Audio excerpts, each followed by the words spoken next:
Region African one, we have the African Codex-based regional climate models, which have historical data ranging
Good afternoon, Majoro.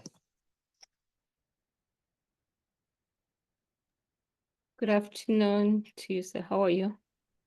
Not bad. How Good are you? afternoon to everyone. Yeah. Sorry, you might find us off and on. We are here in one of the areas we work in. Today's World Food Day, and we're meeting the local governments. So I've just skipped out to come and join in. We're in an area called Kasese district. So we're meeting the local governments. Yeah. Thank you so much for making time to tune in. Yes. So, and thank you for putting this on, saying that the numbers are growing. It's quite encouraging. And congratulations to you as a working group chair convener. Thank you so much. It's, I really would like to thank the team for putting together this. It's quite. You and the secretary are great. Thank you. And the Yes. secretary, I'd like to thank you at this moment. Thank you. And also you, Chair, for your support. We are truly grateful. I was in the background. But very present. Yes. Well, the central secretariat too. Yes. It's Good teamwork. afternoon, It can never Charles. happen How's Nairobi? in one person. Charles. Hello, How are you? Henry. Very fine. Looking good. How is Kampala? No, I'm not in Kampala. I'm in Kasese. Kasese is where? Oh, yeah, it's This in is Uganda. Mountain Renzori. Yes, where the railway, On where the the slopes of Mountain Renzori. Used that to is pick good. up copper. Okay, Yes. so Yeah, we we are. had over 200 people who had registered for this webinar. I don't know whether we give them a Yes. few more minutes and Yeah, then yeah, we yeah. kick off. Yes, but good Yeah, to we're see you. hitting 60, so it's still good. Yes, so we can give ourselves another few minutes. Maybe when we reach 100, maybe we can start. Okay. Yes. Thank Okay. you, Umar Osman from Nigeria. Greetings received. Where is COCO Working Group 5 chairperson, Madam Dokosoni? I'm here. Good. She's Good. on. We've been chatting. She's on. Yeah, I had Yes. gone to check something else, then I've just come. Sorry. Okay. Thank you. Thank you, Mr. Great. Charles. Right. And Francisca is also there. Francisca, you are there? Should be. She should be here. Yeah, Charles, I'm here. Okay. Thank you, Francisca. Great. The ladies behind the webinar.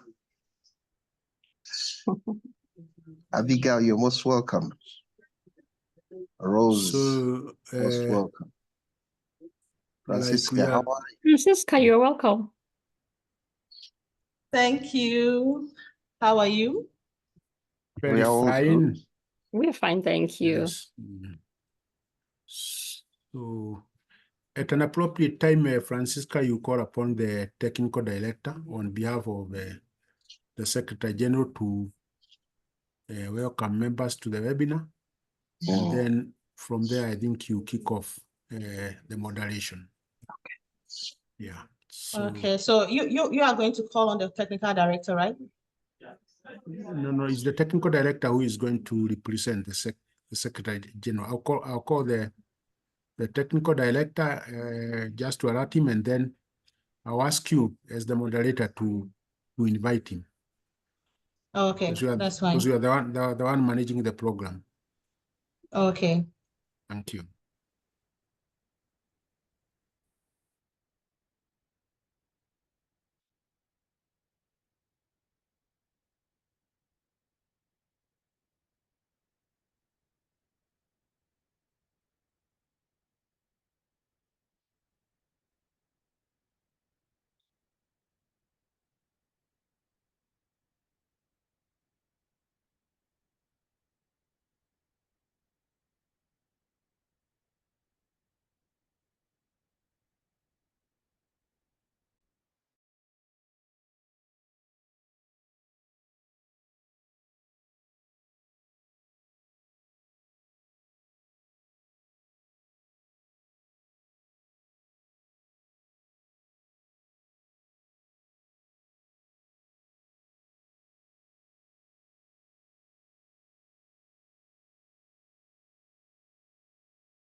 Good day to you all.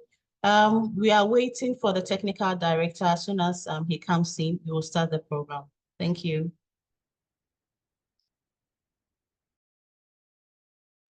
Thank you, Francisca.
Francisca, I've talked to the technical director.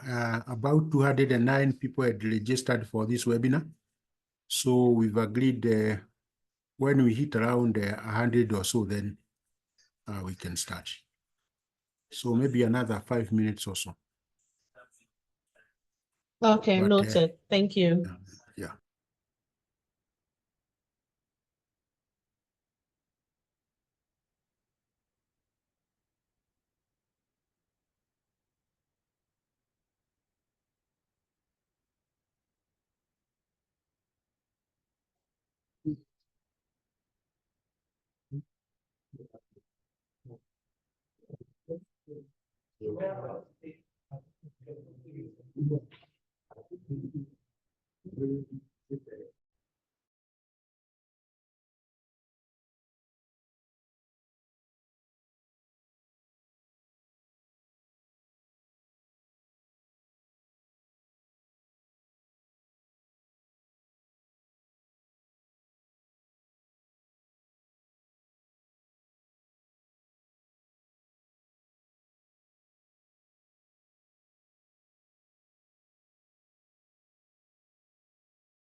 Welcome, Dr. Safinas.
Francisca, in the interest of time, don't you think we should kick off? Is Mr. Charles here? Yes, I'm here, Madam Chair, and the technical director is just joining now. So it's just 1 minute or so. Thank Yes. you. Yeah. We are just just almost at 100. It's 90. Yes. So 1 more minute, I now tell him to.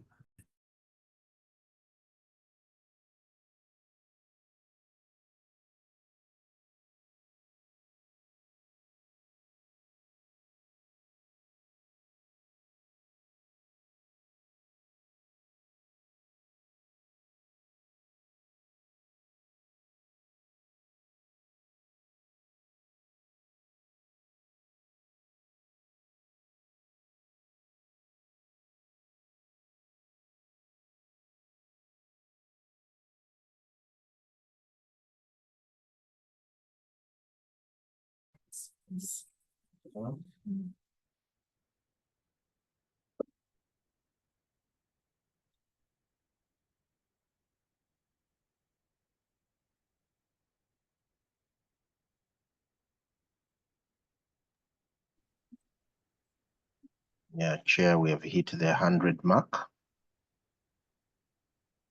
So we can roll now.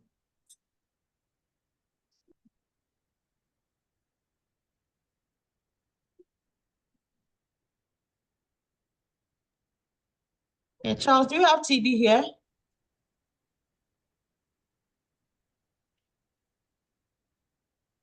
Hello, Charles. Hi, Francisca. Sorry, I was muted. Yes, welcome. Thank you, dear. So we'll be starting very soon. I'm just waiting on Charles to let the technical director in. We can go on, Francisca. Okay, so good morning to you all and welcome to the first ever ARSO COCO webinar. And it's being organized in conjunction with the ARSO Central Secretariat and the ARSO Consumer Committee, as well as the Working Group 5 on Cosmetics and Cosmetology.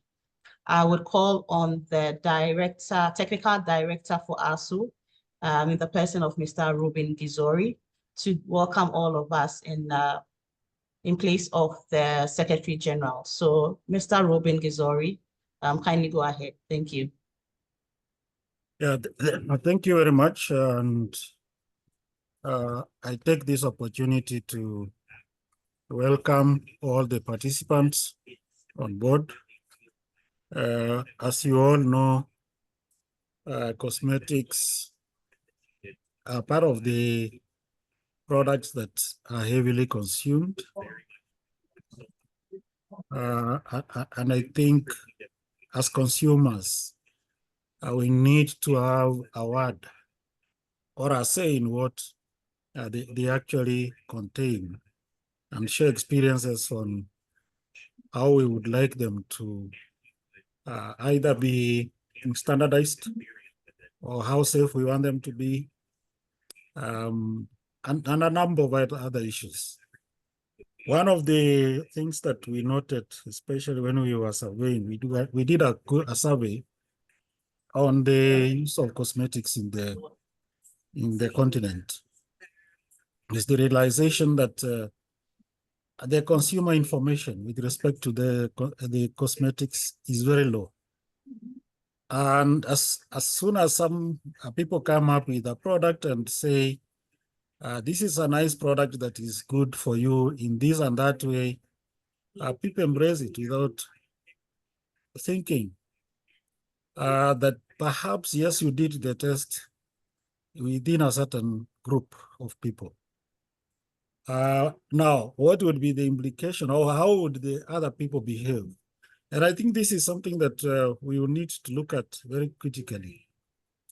There have been trends that we have seen when we started discussions on this, where people are telling us the biggest issue is about, are they safe? So we don't need to know what composition they have. And I think that is something that you might have seen in some of the seminars that we had, some of the workshops that we had online. Quite a number of people are, insisting that the most important issue is, are they safe? So they don't want you to ask about the composition. And I know that those are the two approaches that you are going to have to deal with. So I take this opportunity to just remind you that we have the potential to produce these cosmetics. The ingredients are here. A lot of them natural ingredients. The population of the continent is growing, meaning that it presents a big market. And in this big market, let's see who benefits. In most cases, when we become a big market, we think it is just good that we are a big market. Now we can buy things from outside. Why is it that we cannot think of making the things ourselves? And further to that, it's an important aspect that we also need to emphasize to our research institutions, that they need to be looking at these products. So if a product is doing well within certain communities in Asia or in Europe, is it automatic that it will do well for communities in Africa? Some of these things, I know we've had a lot of presentations, and I think the last time we had this was from Procter & Gamble, and they did indicate that in their research, they did come up with findings which indicated that we needed to do more research in confirming that the products that we see being advertised are doing wonderful things for certain populations can actually do the same for us. If not, we may just be trying to use things that may not work exactly the same way that we want. And so it's not simply, again, a matter of designing a product, but also ensuring that you've done some research to ensure that it works for the target population that you're looking at. I don't want to sound like we don't want the cosmetics. We want them. They are nice. And it is in this continent that you realize that the use of cosmetics even started. It's not in other places.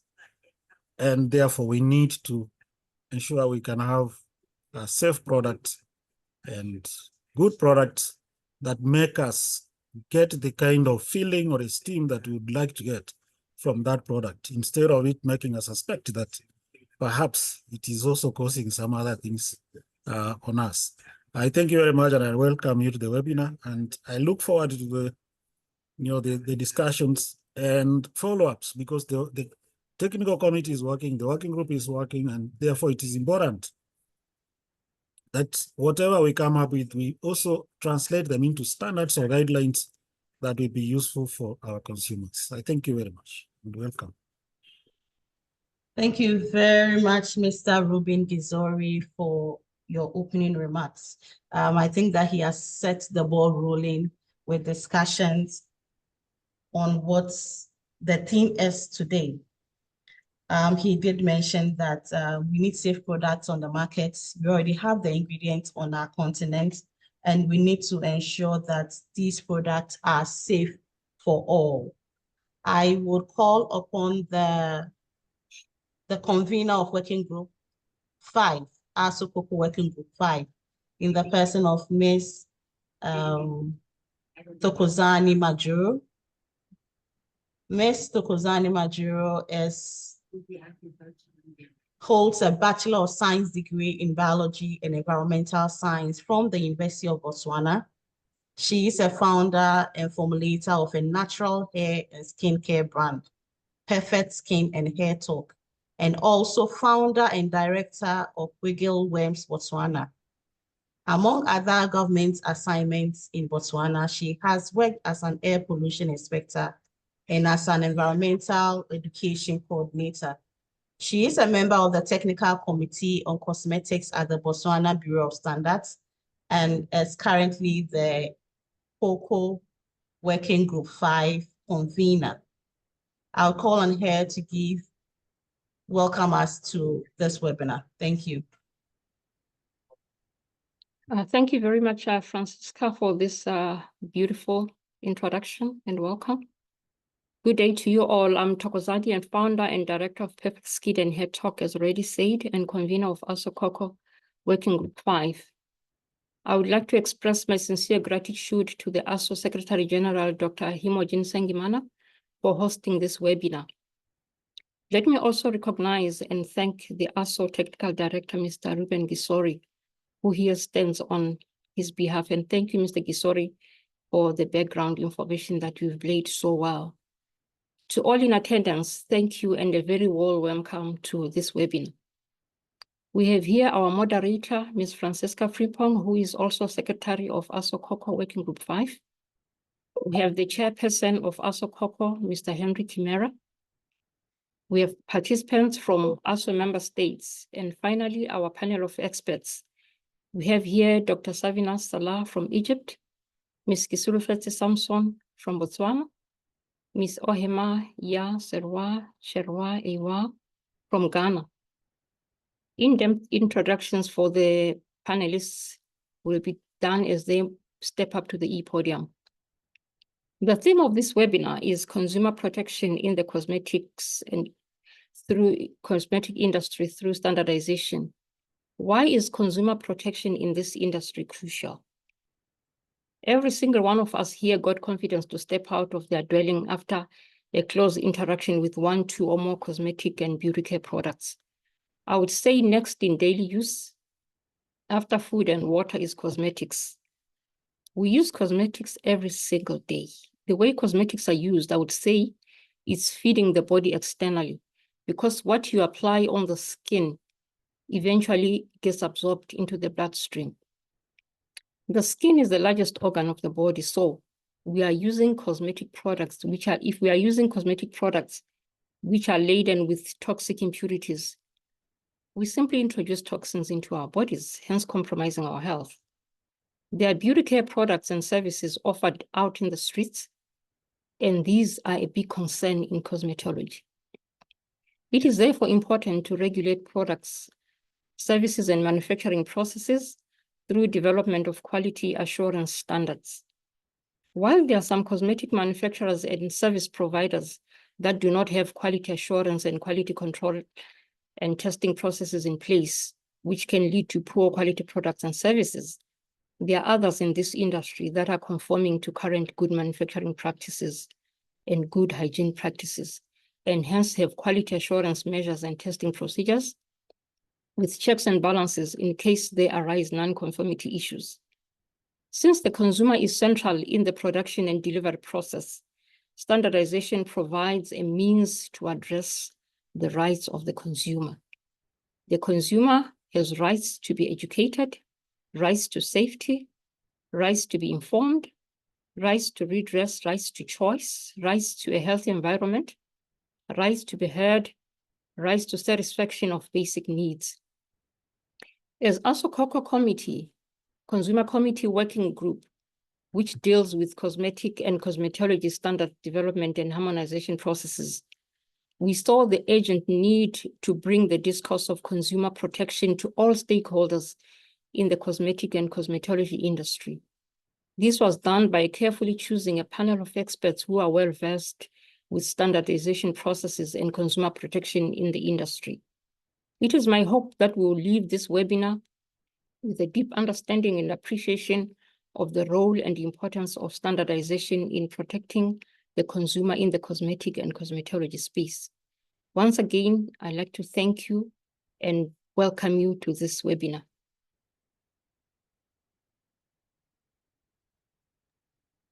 Thank you very much, Ms. Thokozani Majoro, convener of ARSO COCO Working Group 5, for your welcome information and welcome address. I would call upon Mr. Henry Kimera, who is the chair of ARSO COCO, to give his opening remarks. Mr. Kimera is a team leader with Consent Uganda, a consumer advocacy, quality culture, sustainability, and better business organization.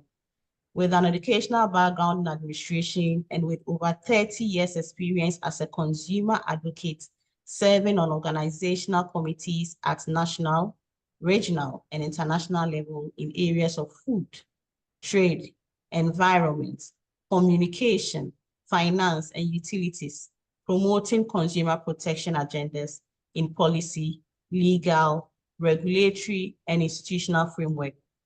Currently, he serves on National Standards Technical Committees as chairperson for ARSO COCO and then convener of ISO COCO Working Group 21 on communication and outreach.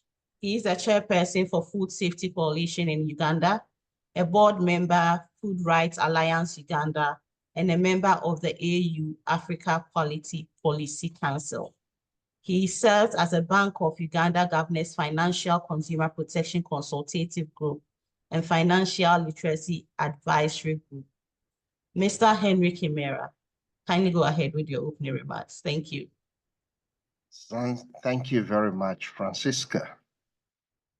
First and foremost, I would like to thank the Working Group 5 for the maiden and a great honor of kickstarting the webinars of the Consumer Committee of ARSO. It is a great honor, and ladies, I would like to commend you and thank you very much. I always don't shy away from telling colleagues that the working groups of COCO started small, but they are growing big, and I'm greatly honored for the convener and the secretary. And I know my secretary, Abigail, you must be smiling that the small steps that started during COVID are now bearing fruits. If it was a plant, now we are harvesting fruits, the 3 to 4 years that we have had baby steps. So congratulations. And I would like to still congratulate you, colleagues. This week, there are many events that are global, but it started on Monday. That was World Standards Day. And as a standards organization, I would like to congratulate you, and we can easily relate our discussion today with the theme of this year, shared vision for a better world. Just imagine the cosmetic industry. When I read some of the statistics, which you might already know, once it affects the consumers, we can't have a better world. And picking up from our convener, Majoro, in your speech, I would also like to congratulate you on the World Food Day. That is today, 16th October. And it is all about the right to food for a better life, and a better future. And having said that, the skin is the biggest organ. So it has the right to food. And what is that food? The cosmetics. But just imagine the food of that cosmetics, like you have said. It has lead, it has mercury. Will that be good for our skins? Will that be good for our bodies? So as we are celebrating those two global days, I would like to still congratulate you all. And then still yesterday was another global day, the world commemorating the rural women. And we are going to appreciate, studies are showing most of the victims of some of the vagaries done by the unscrupulous are mainly affecting a lot of rural women who have ended up bleaching themselves due to ignorance, where they have ended up having all sorts of concoctions. So when I combine all these global days that are very key, it all sums up to saying that consumer protection is crucial, is very important. And we need all together pull ourselves in our respective organizations to push forward consumer protection and protect the consumers from the vagaries of the unscrupulous, fraud, and so on. Having said that, as I was preparing to give my talk, because we are celebrating the World Food Day in one of the areas that we are working in Western Uganda, near at the slopes of Mountain Elgon, I just checked out the statistics. The estimates are good. The cosmetics market size in 2020 was over 500 billion US dollars. And it is projected to reach 758 billion dollars. And when you look at all these, the consumers are half of the population, the global population, 4.2 billion consumers. And this is the Euromonitor. That's where the statistics got. But it is projected in 2025, just next year, it will have increased by 600,000. That will be 4.8 billion consumers. The statistics are from the Grand View Research. All these are projections showing you, like Majoro said, after food, the cosmetic sector is the biggest and the fastest growing. I like still how the statistics come in. Asia, looking at 1.8 billion, which is 43% of the market. The US, 644 million consumers, which is 15. Europe, 584 consumers, which is 14%. Asia, 434 million consumers, which is 10%. And when it comes to Africa, plus a little bit of Middle East, it is 442 million consumers, which is 8% of the global market. And this goes back to Lauben's presentation, where the researchers need to come in and play a role, does all these cosmetics that is produced elsewhere, all that is on the market, we are the smallest percentage. But when you look at the vagaries, the quality of the cosmetics, that shows that we have a role to play with the Continental Free Trade Area. How can our researchers, the standard bodies, build our capacities to make sure that the cosmetics that we are consuming in the region are of quality? So all these statistics are important. And when you look at, still going to you back to chairperson, the product category, skincare, 43% of the global market. Skincare, hair care, 26%, makeup, 15%, fragrances, 12%, and others with nail care and so forth. So all these statistics show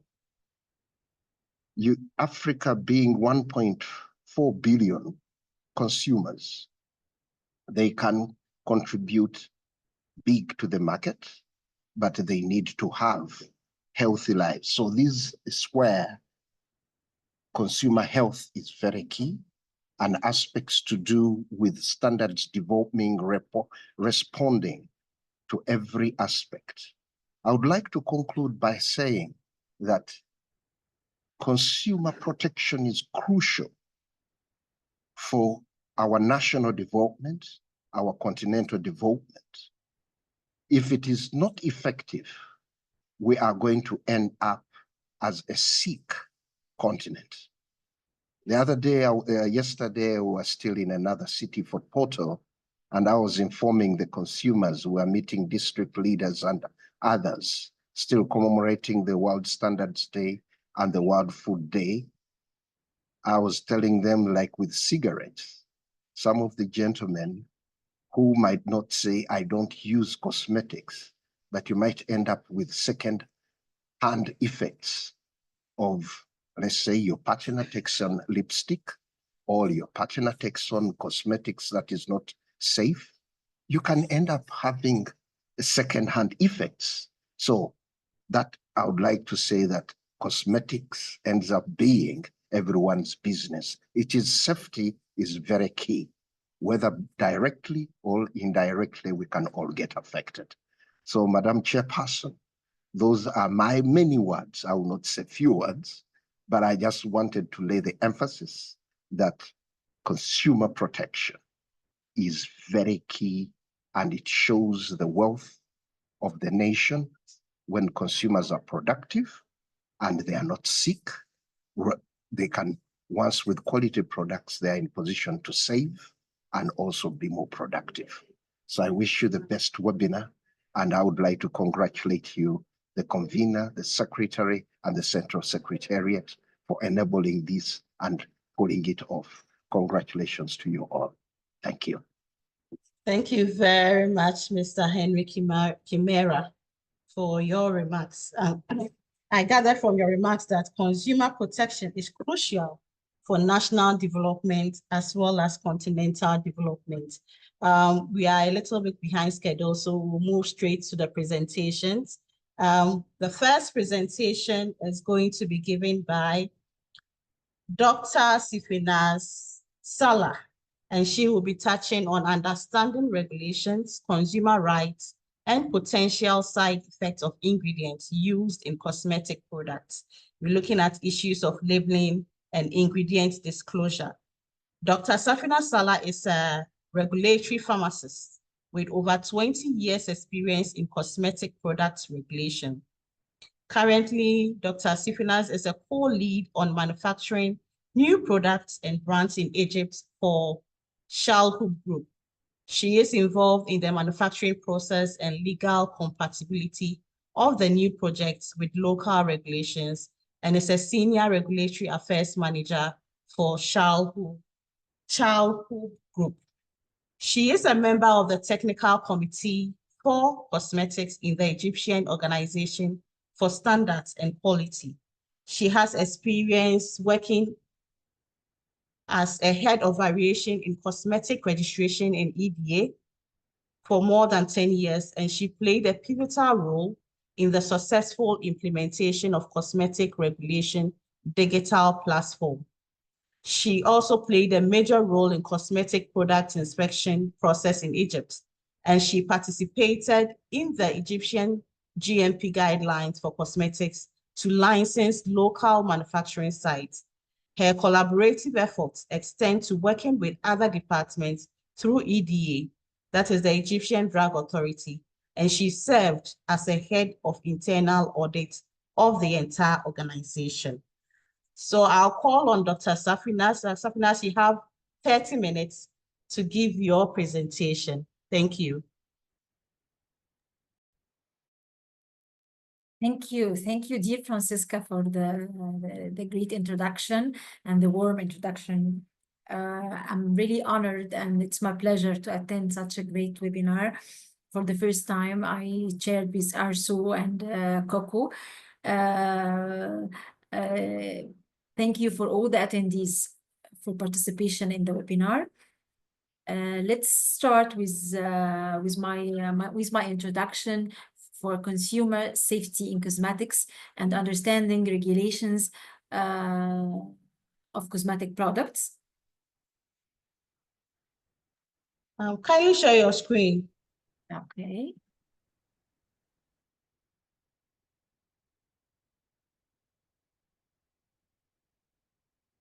You see my screen?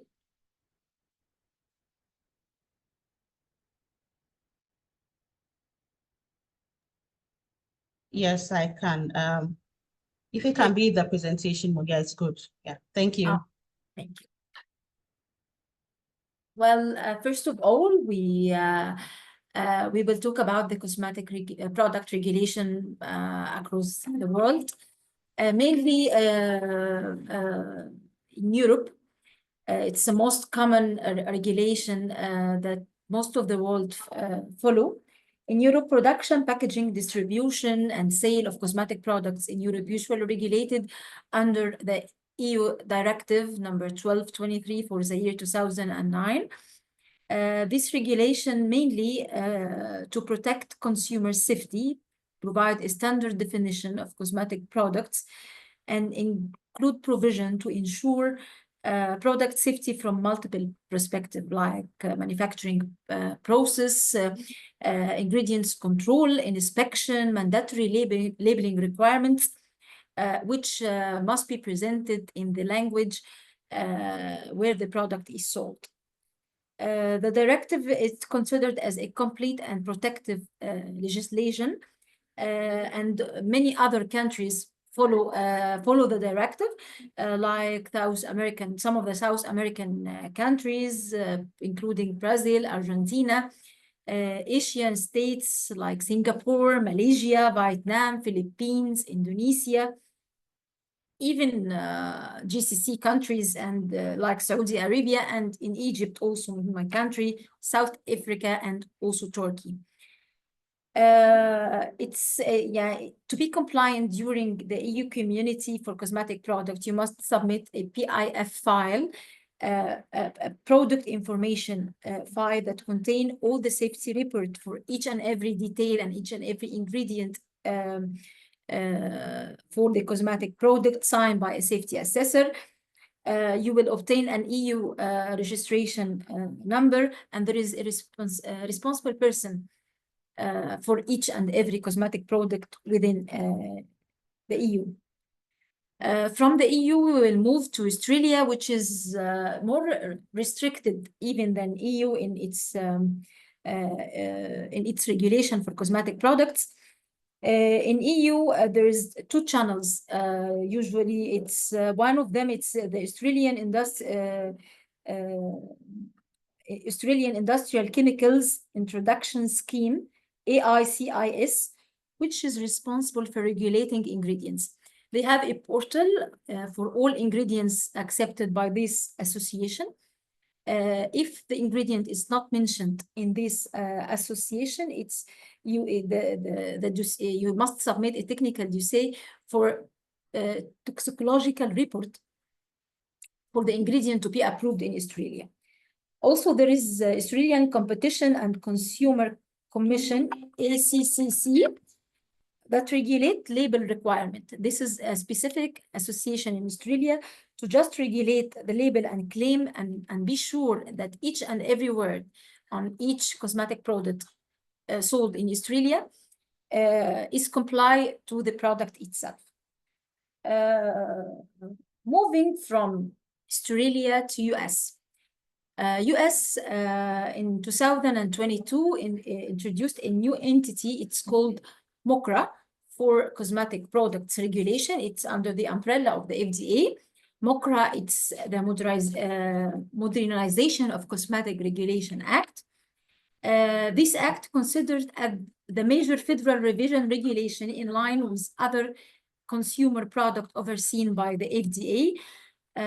This new legislation in US mandate development of pharmacovigilance system, registration of the manufacturing establishment, in-market control, controlling GMP requirement for manufacturer, introduce new requirements and new mandatory regulation for cosmetic product in US.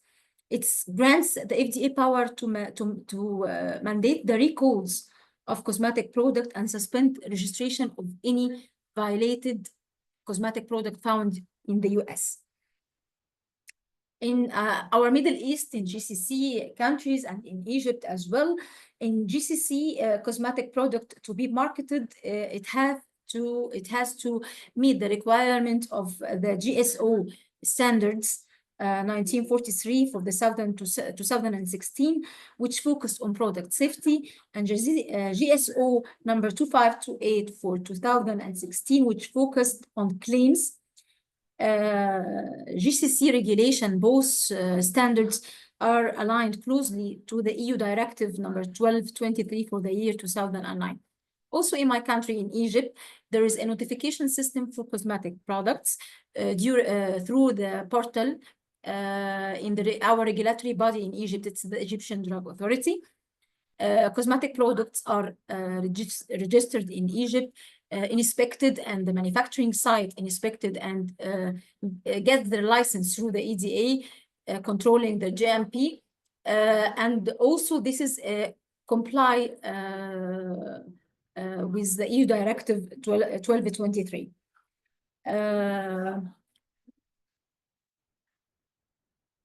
One of the most important requirements for regulation is the label requirement. The label requirement of any cosmetic products, we have to mention the name of the product, its trade name, the name of the responsible person, the country of origin, the shelf life or the POA, the period after opening, the batch number for traceability reasons. Also, we have to mention the use, the function of the product, any precaution, claims, the nominal content of the products. Almost in all the countries, this is the main requirements for the label to be mentioned. The language, it should be clear, should be have mentioned the language of the country that sold in to facilitate the consumer that get clear information, the needed clear information from the label. All the regulation made for consumer safety. So there is rights for the consumer to use any product. It's right to be safe, right to healthy, and to avoid him with a safe product with a certain quality that match the standard of the country. He has the right to be informed. He has the right to get all the needed information for the product before he uses the product. He has the right to participate in any regulations, in any association, or in any an institution that made any regulation concerning consumer safety. He has the right to proceed to take a legal action for any violation, and also to have and to receive a fair compensation if any damage happened to his life because of the use of any product.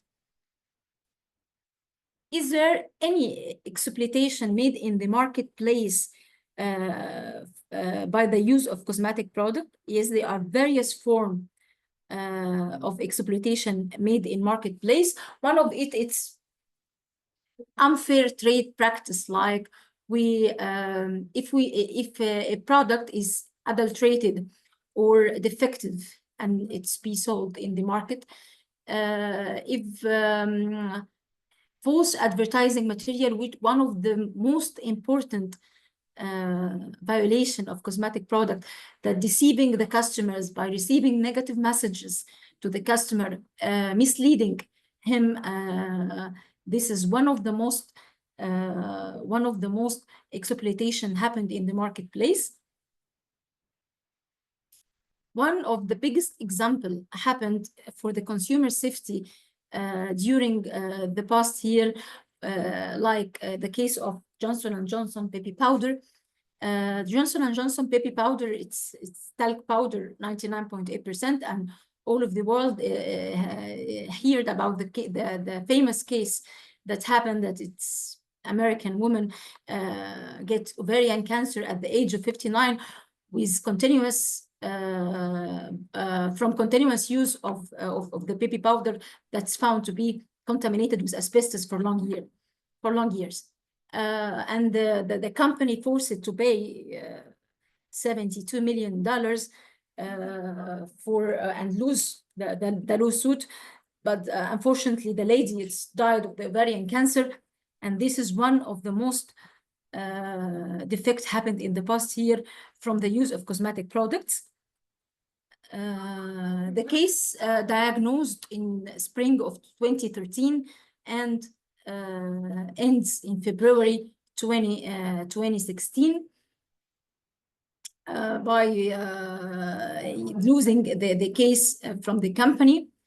This crisis affect all the entire world, all the users of such products, affect all the companies that produce similar product, affect all the customers, affect the media, the medical life, the doctors, oncologists, the stores that buy similar products, even the regulatory bodies, legal regulatory bodies, court and American Cancer Society, international agencies for research on cancers, and sure, it's affecting the company itself and the shareholders in the company. But let us see what is the strategy. What is the strategy happened? What is the response of the company during the case? The response of the crisis left a very bad experience and a very bad taste in this case. The company defend the product and deny the case and deny the containing of asbestos, and make a marketing campaign that the product are safe product, and made sales and promotion and social media with extremely promoting the fact about talc safety. This one-sided response shocked many people, and dealing with the product as it's safe product. Company leaders of Johnson & Johnson took the new reports as false and inflammatory. But what should have been done in this case? What is the suitable response should be done in such a case? Well, instead of making promotion of a product may contain even if it may contain with a small percentage asbestos.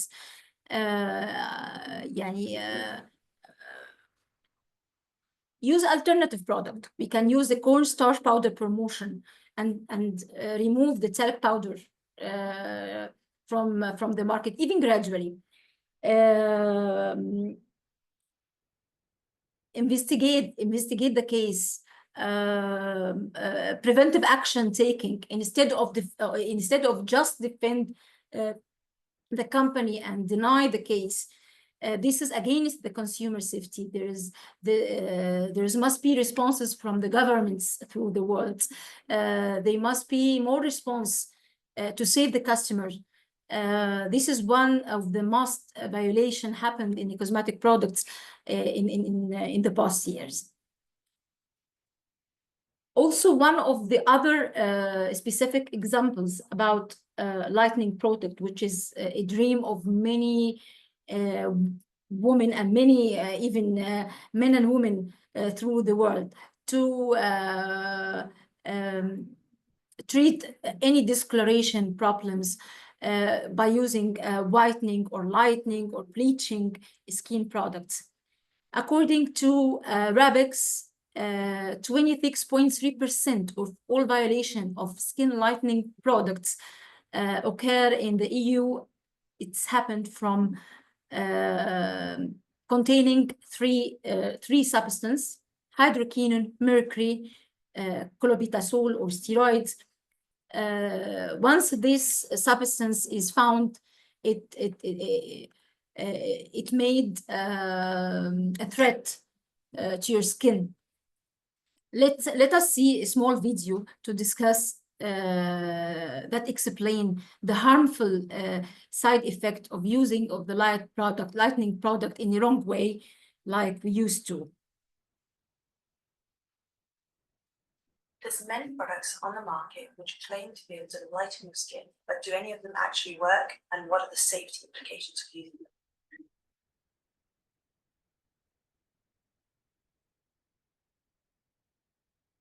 I recently saw this headline, and I definitely think in South Asian and some communities, being fairer is associated with more socioeconomic wealth, better job prospects, better marriage prospects. So what are the truth behind these ingredients in these skin bleaching treatments?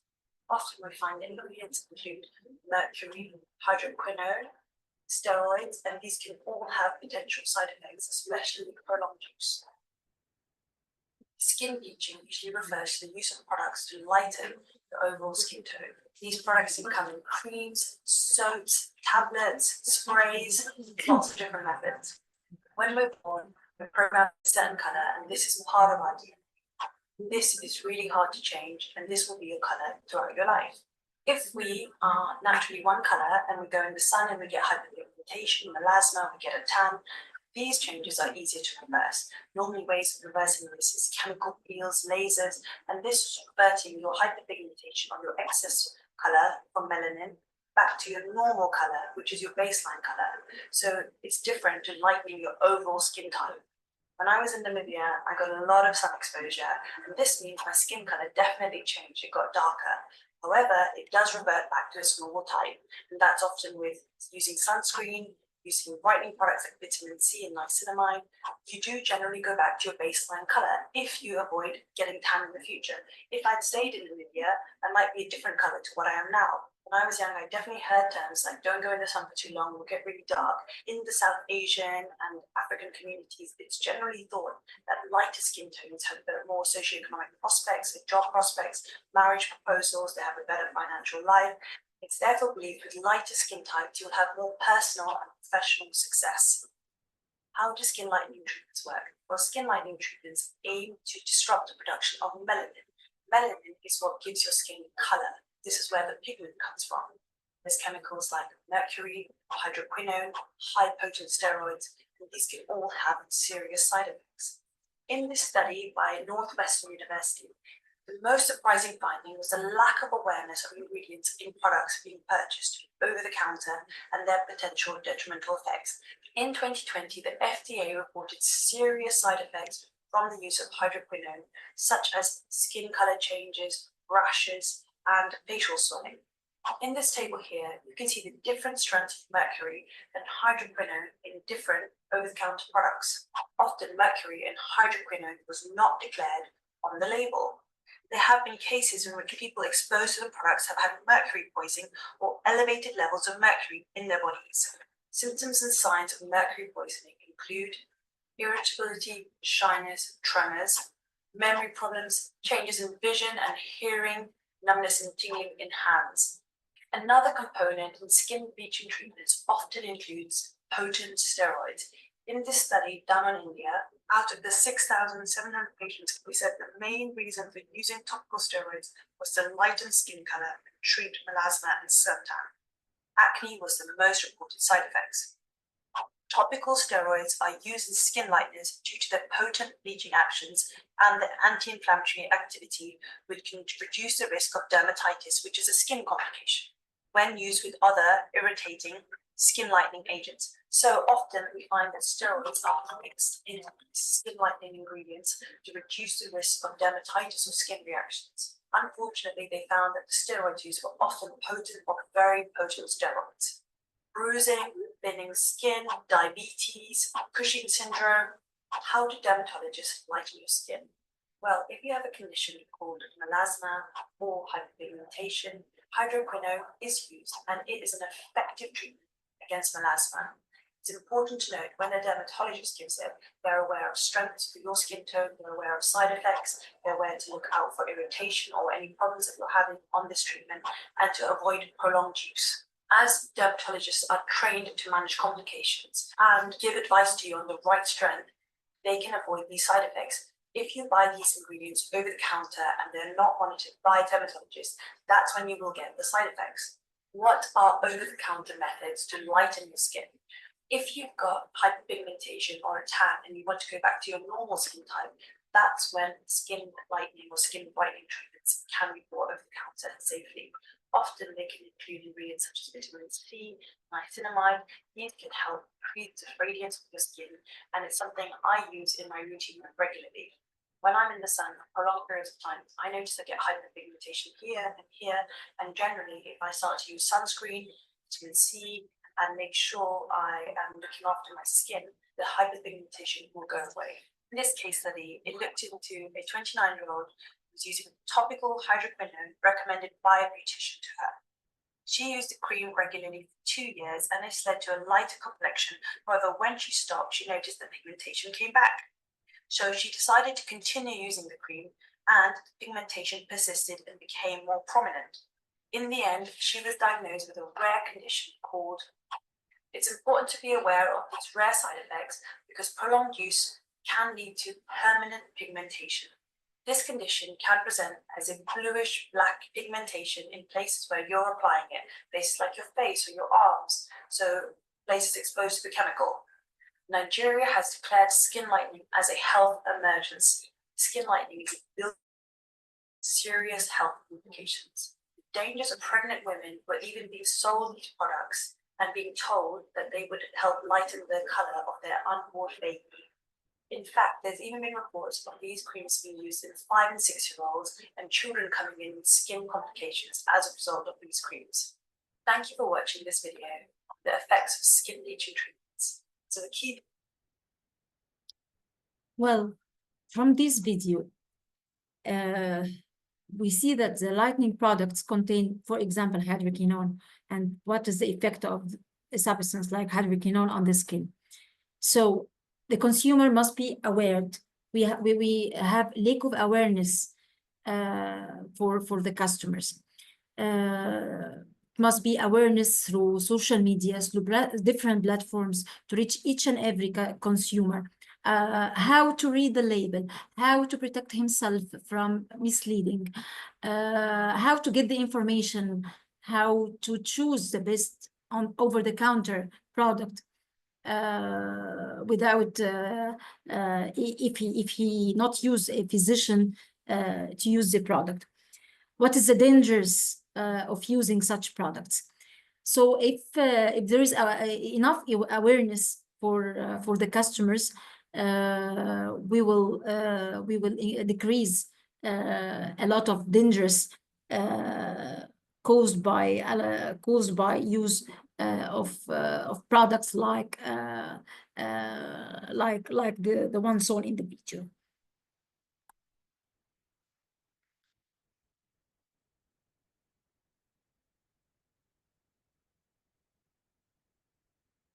And instead of using the chemicals, for example, for lightening the skin, give the consumers awareness by using natural ingredients, natural masks, sunscreen, avoid the direct sun protection in the harmful hours. 31 European countries is found adulterated from skin lightening products. All the products are manufactured outside the EU that containing contaminated with hydroquinone or mercury, especially in Asia. Pakistan, it's 43% of the adulterated product. It's come from Pakistan, 8% from Thailand, 6% from China, 4% from Taiwan.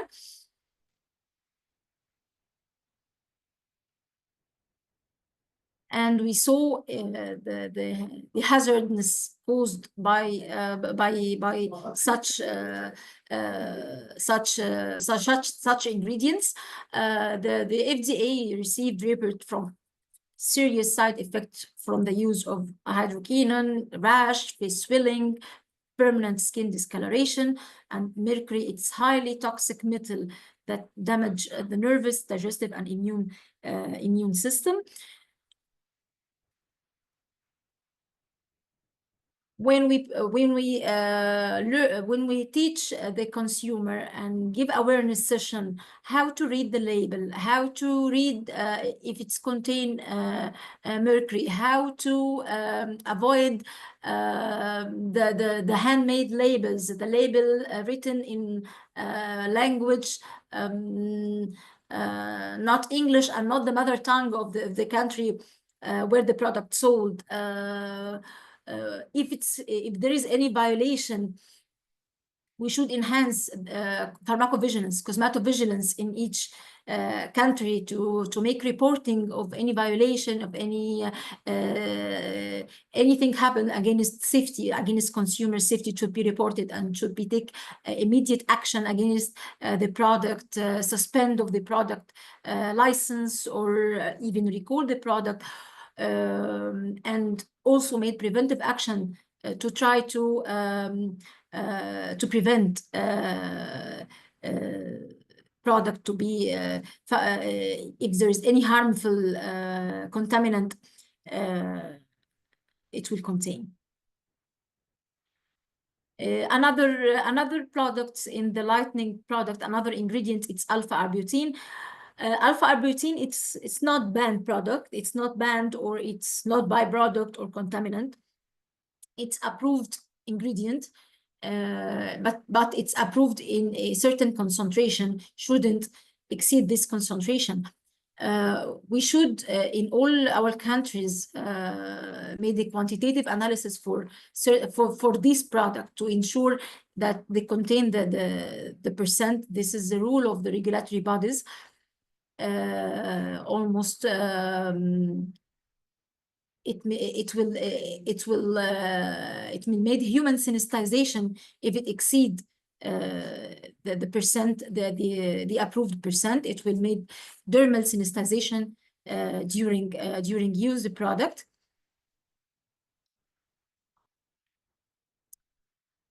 Our customer interest, it's to achieve the consumer safety.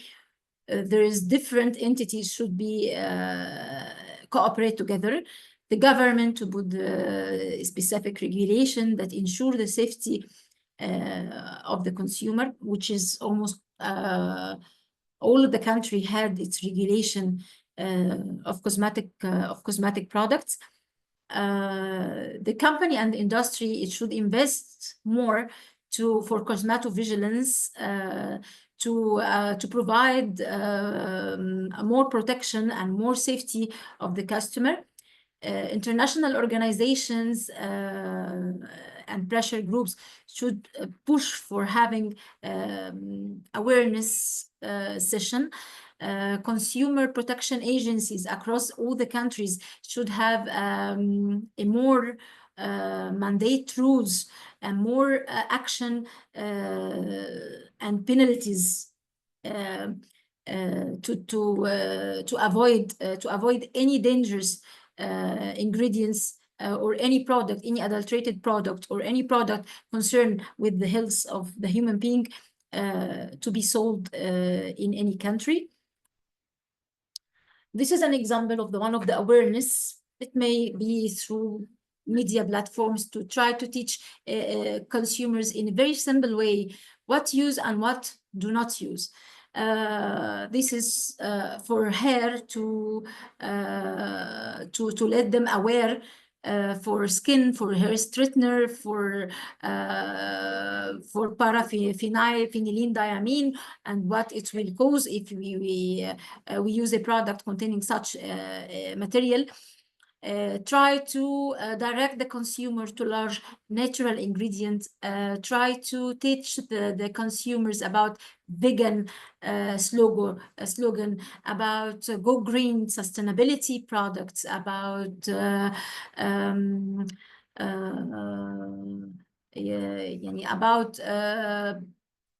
decreasing the risk of use too much chemicals to protect the consumers.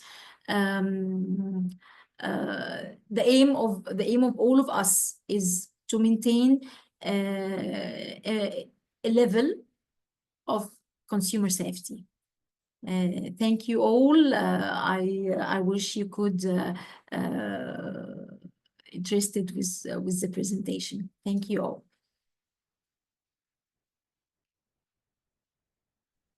Thank you very much, Dr. Safina Salah. I know we all agree that this is a very informative presentation. We've learned a lot with respect to ingredients and as well as regulations all over the world for cosmetic products. Good presentation, Dr. Safinas. Thank you.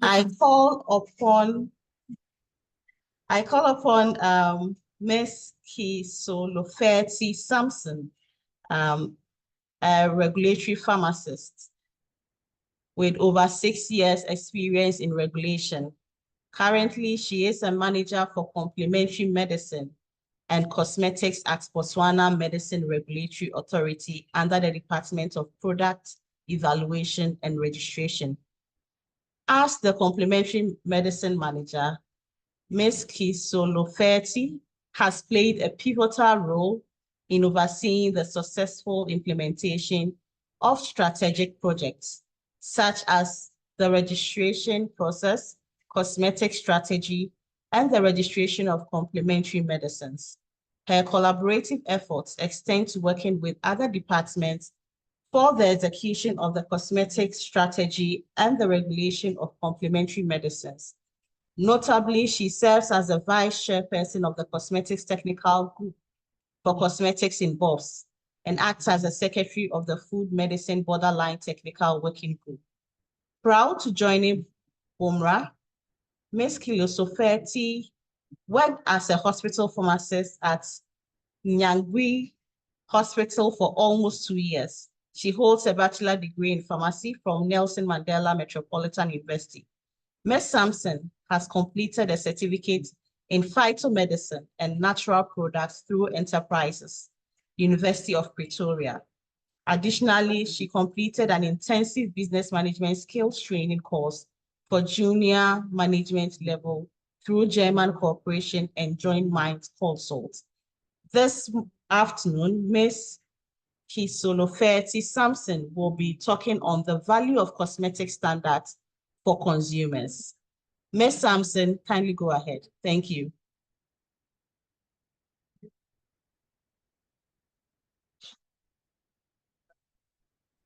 Good afternoon, everyone. Thank you so much for having me today. It's a pleasure to be one of the presenters today, and I would like to extend my appreciation to Machlume from the Botswana Bureau of Standards, who has been the one who actually suggested me to actually do the presentation.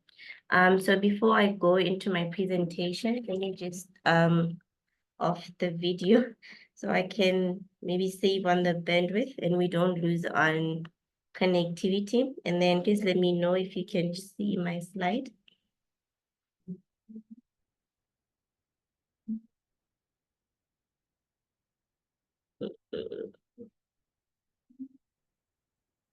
Yeah, I may need help. I usually use Microsoft Teams. So I press on share screen and then?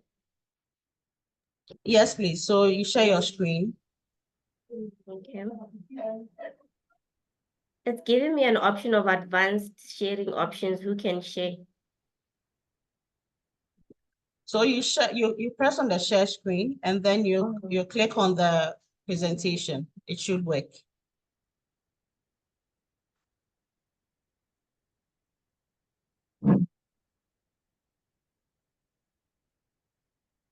I suspect it's working now. Can you all Yes, see? it is. Yes, I can see.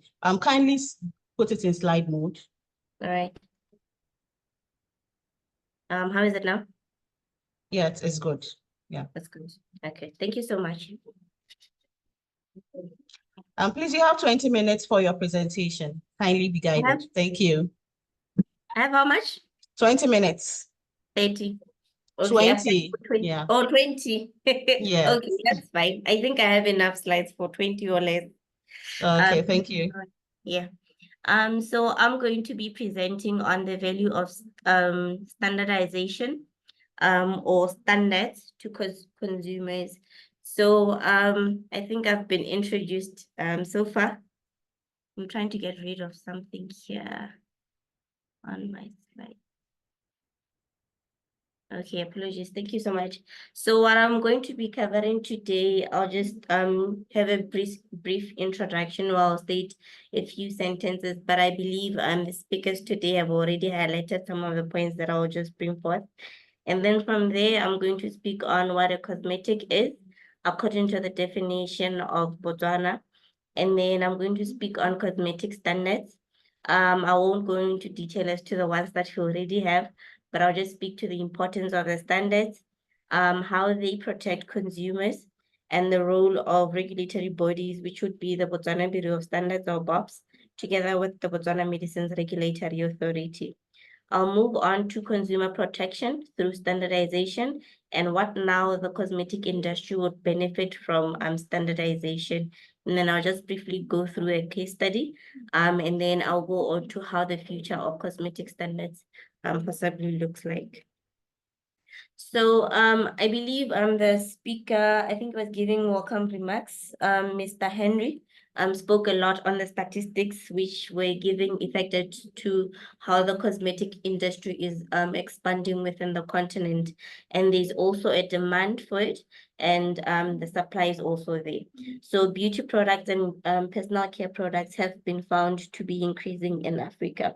And with that growth, then there comes a point where now we have to look into protecting the end user or the customer or the consumers, and we have to protect them from harmful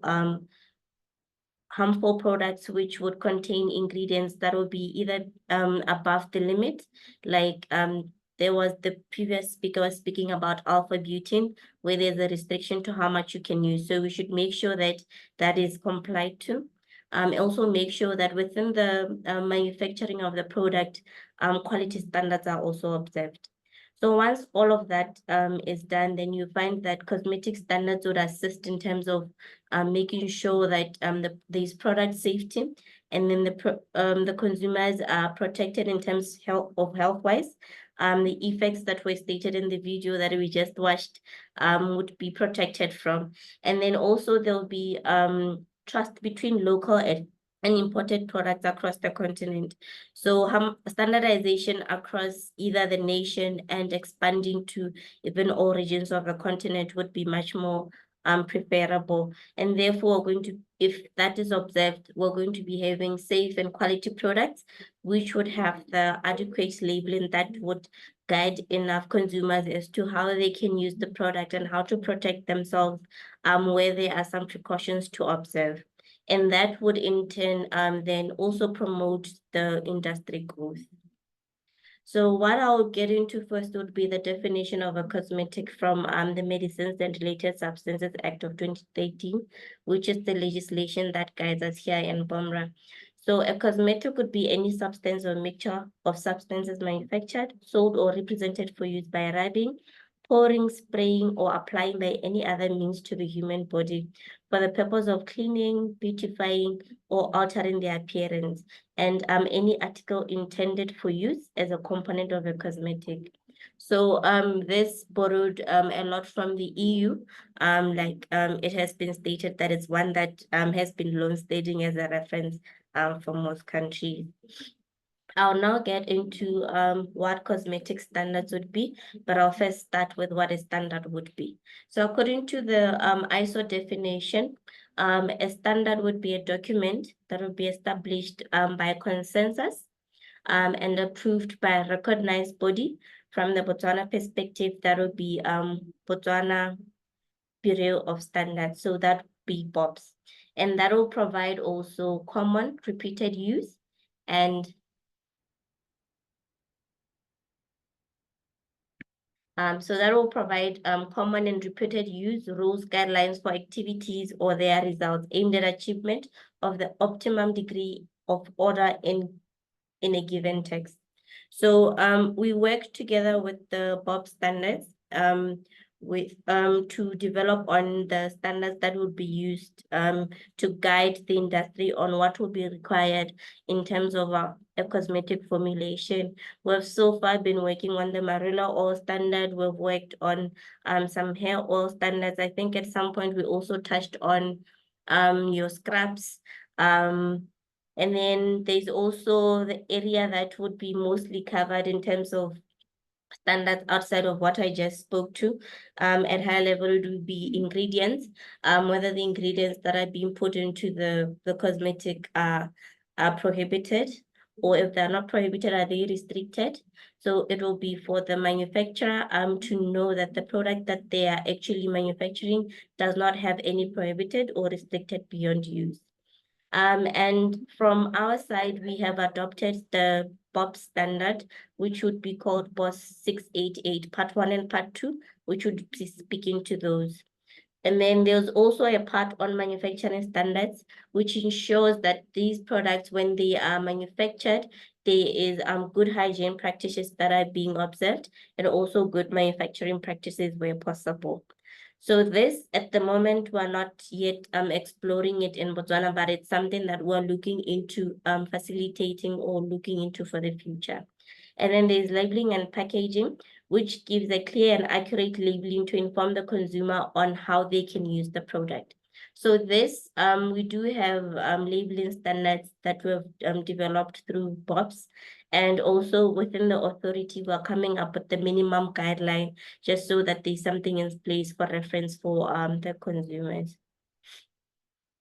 So now I spoke to what a standard is, what a cosmetic is. Now we have to speak on the importance of the cosmetic standards. Apologies for that.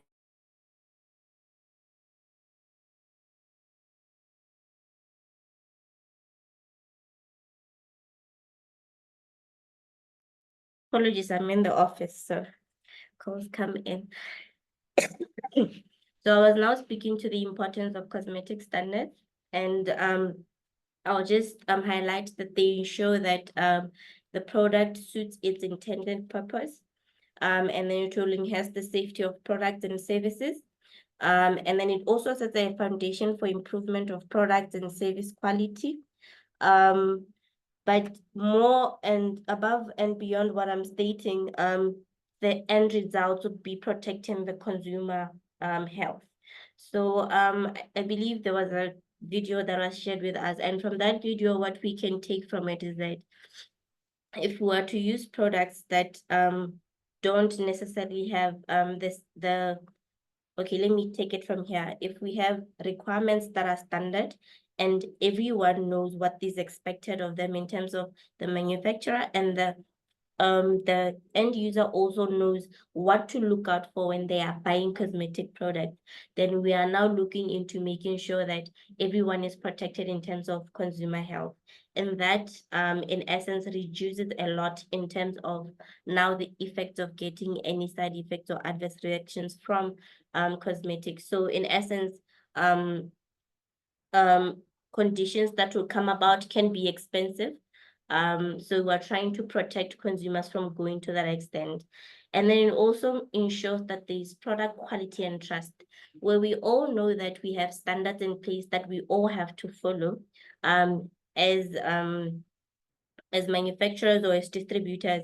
Then we know what is expected of us. And as a distributor and manufacturer, you know that the retailer has to trust you because they know you have standards that you are following. There's a defined way in which you're supposed to operate, and there are also means in which you can improve within your system.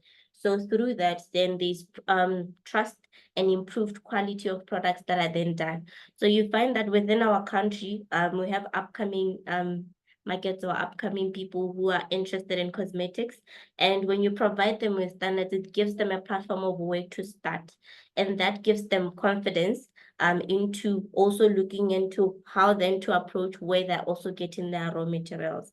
So it assists in that way. And then within themselves also, as they're doing through the process of following the standard, they're also ensuring that the product that they have also meets the claims that they're also stating. If they're going to be making a sunscreen, they also have to know that, okay, fine, for sunscreen, it has to be doing 1, 2, 3. And my product, when I'm following the standard, it actually meets all the requirements. And then that would in turn also support ethical and sustainable practices in this sense. So now when everyone knows what has to be done and we're all doing it, it means now it becomes shied upon when now we are doing unethical practices. So now people, even those who didn't know something would be unethical, would be able to identify through the standards that are already there. But where there is no standard, someone might be doing something unethical without even realizing it. And also within where now you're sourcing your materials from other people, you're also able to extend and say, please observe 1, 2, 3. I know in the instance of where we come from, there is protection of some of the raw materials that are there. So if you have to be manufacturing as using a certain plant, you have to ensure that the way you harvest does not entirely kill the whole plant, or is sort of like conserving the product for the future, which then means you are able to produce the product for longer. And also there'll be talks around how to then continue farm and all of those. So then having a standard creates that platform where people are able to refer to what would be ethical, what wouldn't be ethical, what would be good to put in, and reduce incidences of having all those medical conditions that you can get from having products without safe ingredients. And then now that we know why it's important, we can now get to how then the consumer is protected by having standards. So now when we have standards and we have listed the ingredients that are allowed and those that are not allowed, now it means the consumer, when someone is manufacturing and selling and distributing the products, in the mindset, knowing compliance and what to look out for, then they in turn save the consumer's health and keep the consumers from experience of harmful products that would have some of the prohibited ingredients. And when also you have standards in place, you're also creating a platform where it becomes more difficult to have counterfeit products. So I'll give an example of where now it can be even in the country or even between countries. So where now you have a law that says mercury is not allowed in any cosmetic ingredients. And that also applies to neighboring countries. No one is then more interested in producing products that have that mercury because they know that there's very little demand in, as other countries neighboring that do not have an appetite for such a product. And where now there's that restriction, then everyone else shies away from creating any counterfeit products that could be unsafe also, or that could pose health risk. And then it also assists where there are standards for the regulators to then enforce. Like we have adopted the BOS Part 688 Part 1 and 2, which would be of ingredients not allowed and some with restrictions. So that then gives the enforcement powers to have a document to rely on to say you are not supposed to have this, therefore this will not be coming in. So there's that also that comes into play. And also, like I just mentioned in the previous slide, of importance that it promotes a lot of ethical and sustainable production. And you'll find that where there's ethical practices, there will be a lot of sustainability and the consumers will be protected. I'll now go into the regulators within the country, which would be Botswana Medicines Regulatory Authority, BOMRA, and Botswana Bureau of Standard, which is BOBS.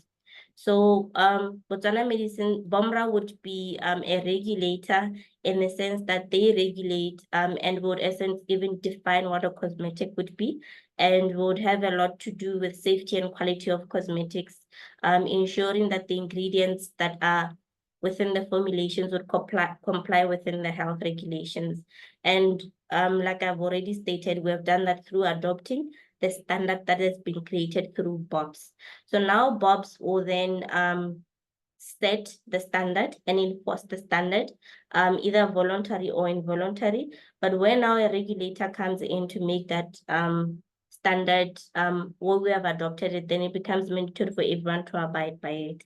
So that is the role that we'll be playing to make sure that we work together in terms of now keeping the customer safe from cosmetics that could cause harm.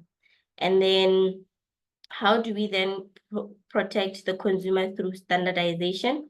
How can we do that? We can do that through ingredient regulation, which I have already stated that we're already doing. Also through local and global collaboration. I've already mentioned that we work with BOBS, which would be the place where now standards are created, and then we now enforce. And then we can also globally work with either SADC region in terms of how we then go about with development of standards for cosmetics, and then expand it also to the continent. And the other thing that will be crucial will be to educate and make the end users and the manufacturers as well as distributors aware of all this standardization, so that it does not only come to them when there is enforcement. So this is how we can then go about to implement protecting the consumer through standardization. And then the benefits would be the number one that I've been mentioning in almost all slides, which would be consumer health protection. And also in turn, there could be economic growth and industry development. So I've spoken a lot about sustainability, which then would increase and expand on now what is being manufactured within the country. So you'd have local manufacturers now expanding, because now they can adhere to high quality standards, which now means they can also export. And I think within the country, we have now been having products that would have morula oil, or that would also have maybe baobab being exported, which becomes good for the economy. And it also empowers consumers, where now someone is well informed on how they can create their label and make sure that it encompasses all the information that will be helpful for the consumer to use when they are utilizing the product. So I think my case study, this is just a scenario that I thought I should maybe mention, just so I can sort of summarize all the slides that I've been presenting on, to give a perspective of how then the consumers can be protected from standardization. So I think it has already been stated about skin lightening products, where it's a concern across the continent, and you'd have products having either mercury or hydroquinone at an unexpected or at a above recommended strength. So you find that how then the response would be in terms of regulators, it would be the standard developer making sure that they create the standards for cosmetics to inform the industry on what will be required from their end. And then there will be enforcement from a regulator. And an example from this would be that mercury now, as we have adopted, would be one of the ingredients that would not be allowed at all from cosmetics. And then hydroquinone would have a restriction to how much you can then use. And then you find that now, when we are doing the impact of that would have products now, if there's enforcement from the BOMRA side, then you have now manufacturers shying away from bringing in all those products that are prohibited and now looking into much more safer alternatives to use. And there's been a great demand that has been increasing in terms of having natural alternatives that will promote healthy skin. And also people also speak a lot about people accepting their skin color and skin tone, even how makeup products would be done nowadays. You find that you'd have all skin types or all skin shades being made. So now coming to the end of my presentation, I'll just speak on how the future then looks like. I've already spoken to the growing demand of natural and organic products that is becoming, trying to move away from all the ingredients that have been found to be harmful. And I think if we all standardize all of the cosmetic standards and make sure that as a continent we abide by them, then we're going to be getting a lot of these innovative ways of creating cosmetic products that would have natural and indigenous products within them. And in essence, it will promote even quality and ethical sourcing of these ingredients, because no one would want any of this to then run out within the country.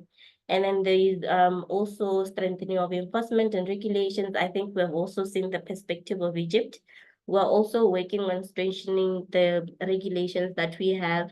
We've since found within our act that some of the provisions would be a bit more stringent for cosmetics. So we're working on adjusting the regulation to suit a cosmetic regulation. But in the meantime, we're also working with POPs to make sure that cosmetic industry within Botswana is also growing. So while we work on the act, we don't want the cosmetic industry to be now suffering from not being able to make their products. And then the other thing will be global competitiveness. So once now the manufacturers adhere to the cosmetic standards, you find that, like I mentioned, now export becomes a possibility, not only within the continent, but even outside of the continent.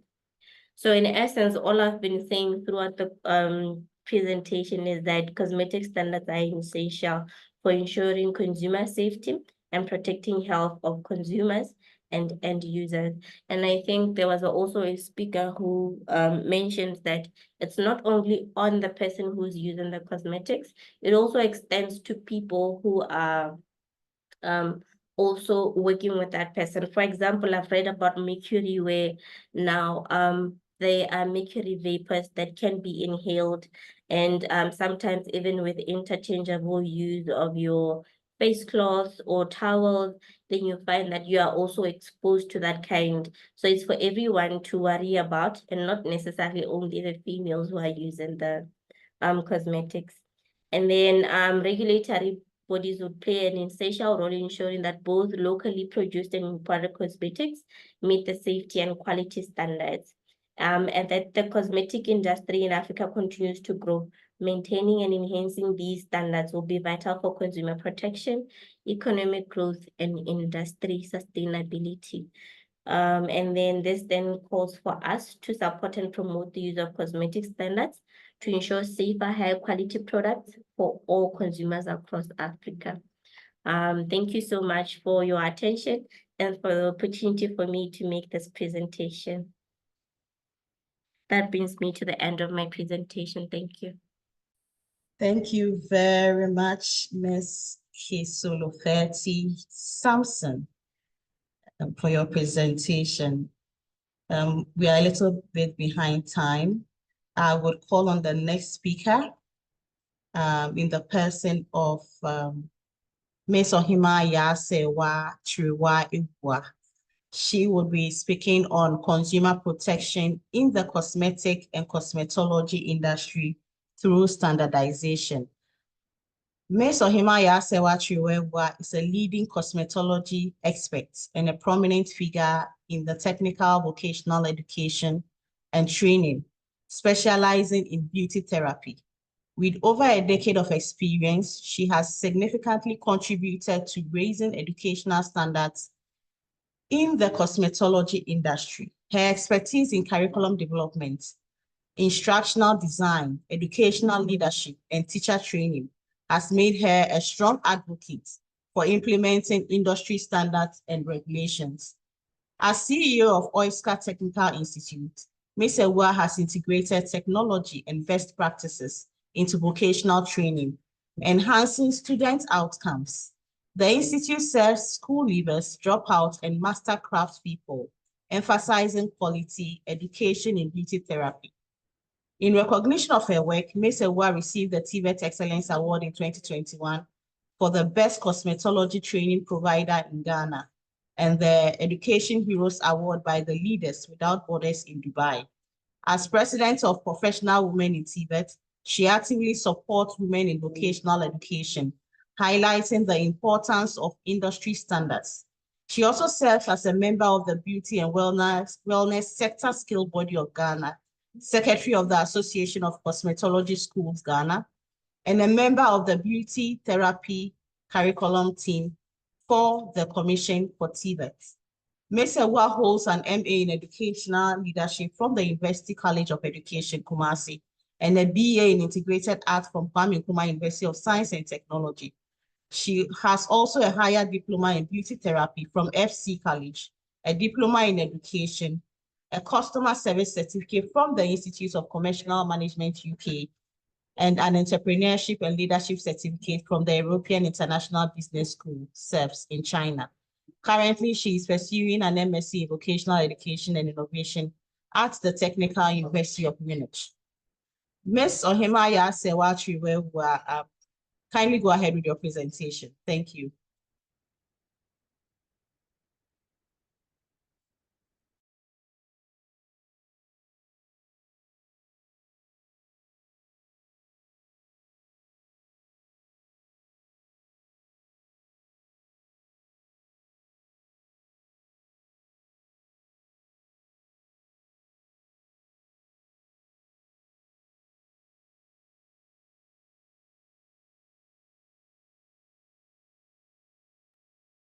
Kindly share your screen.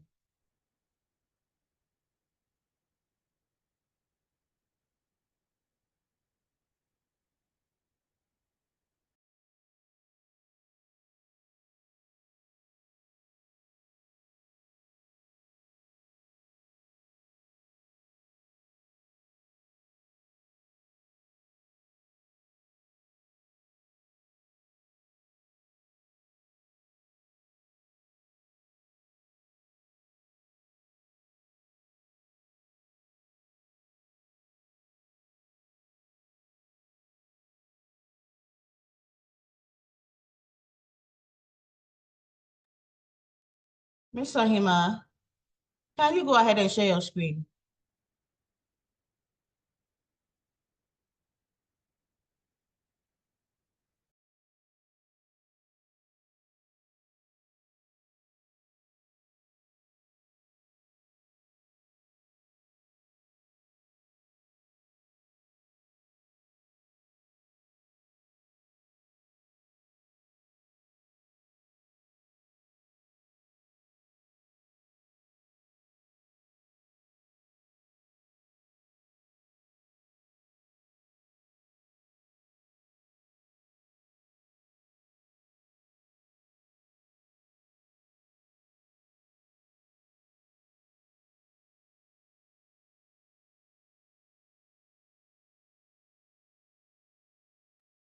As I try to get her on board, Ms. Ohima, we can't hear you. Kindly unmute yourself and then share your screen. We can't hear you.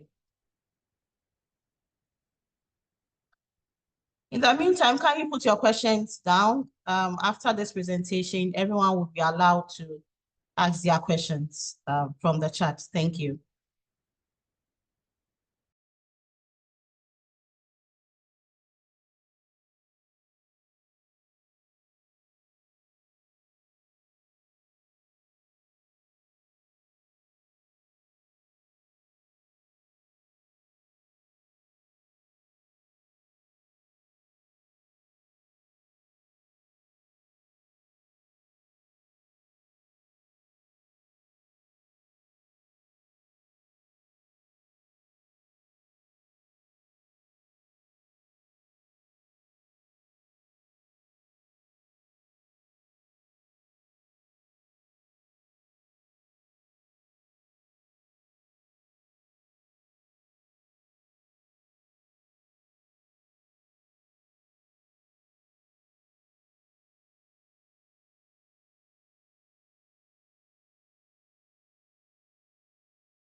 Do you have another presentation as she organizes herself?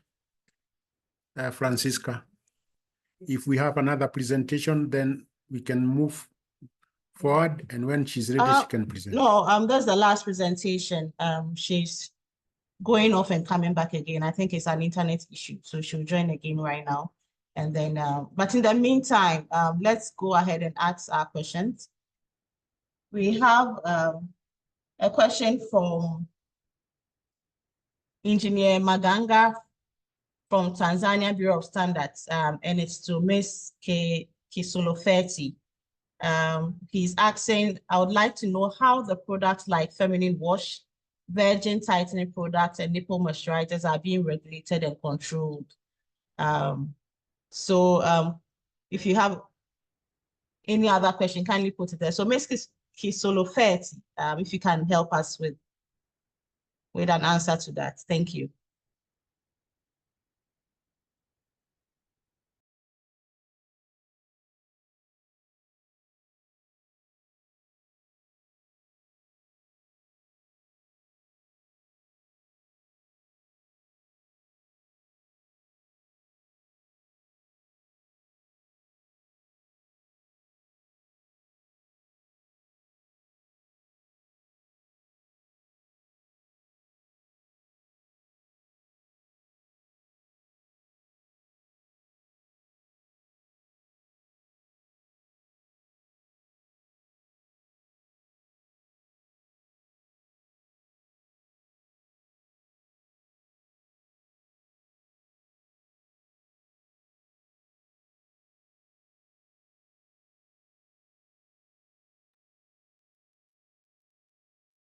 Ms. Sampson, can you help us with the answer for that?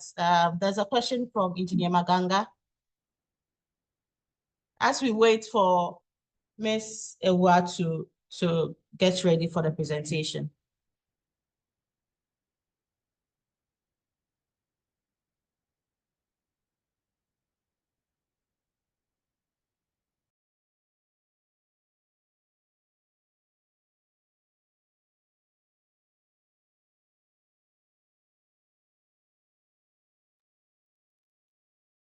Can I answer the question, Francisca?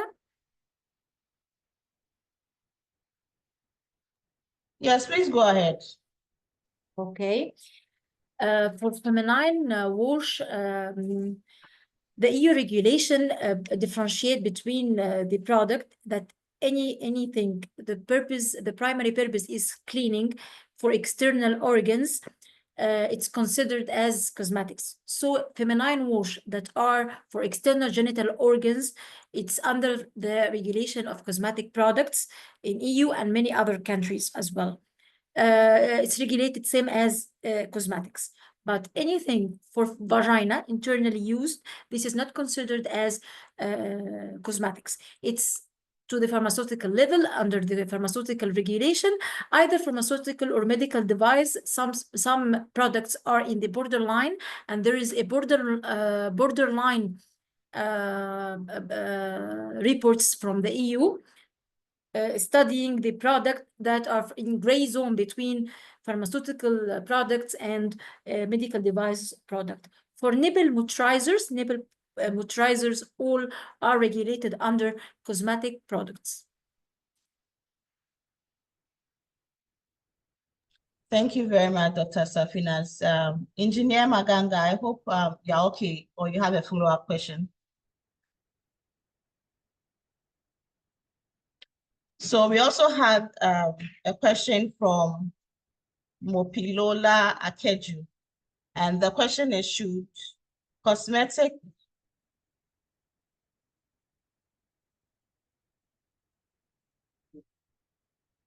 products, should it be expiry date or best before date that should be on it for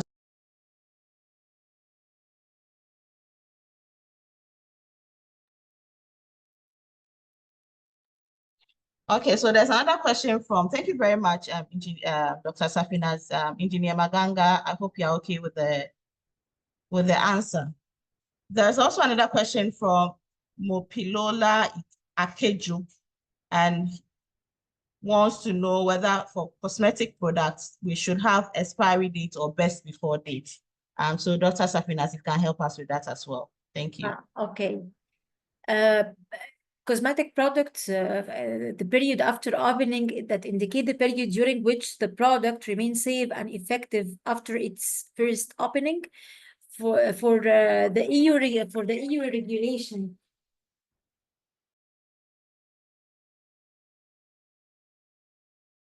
are required to display the period after opening rather than a specific expiry date.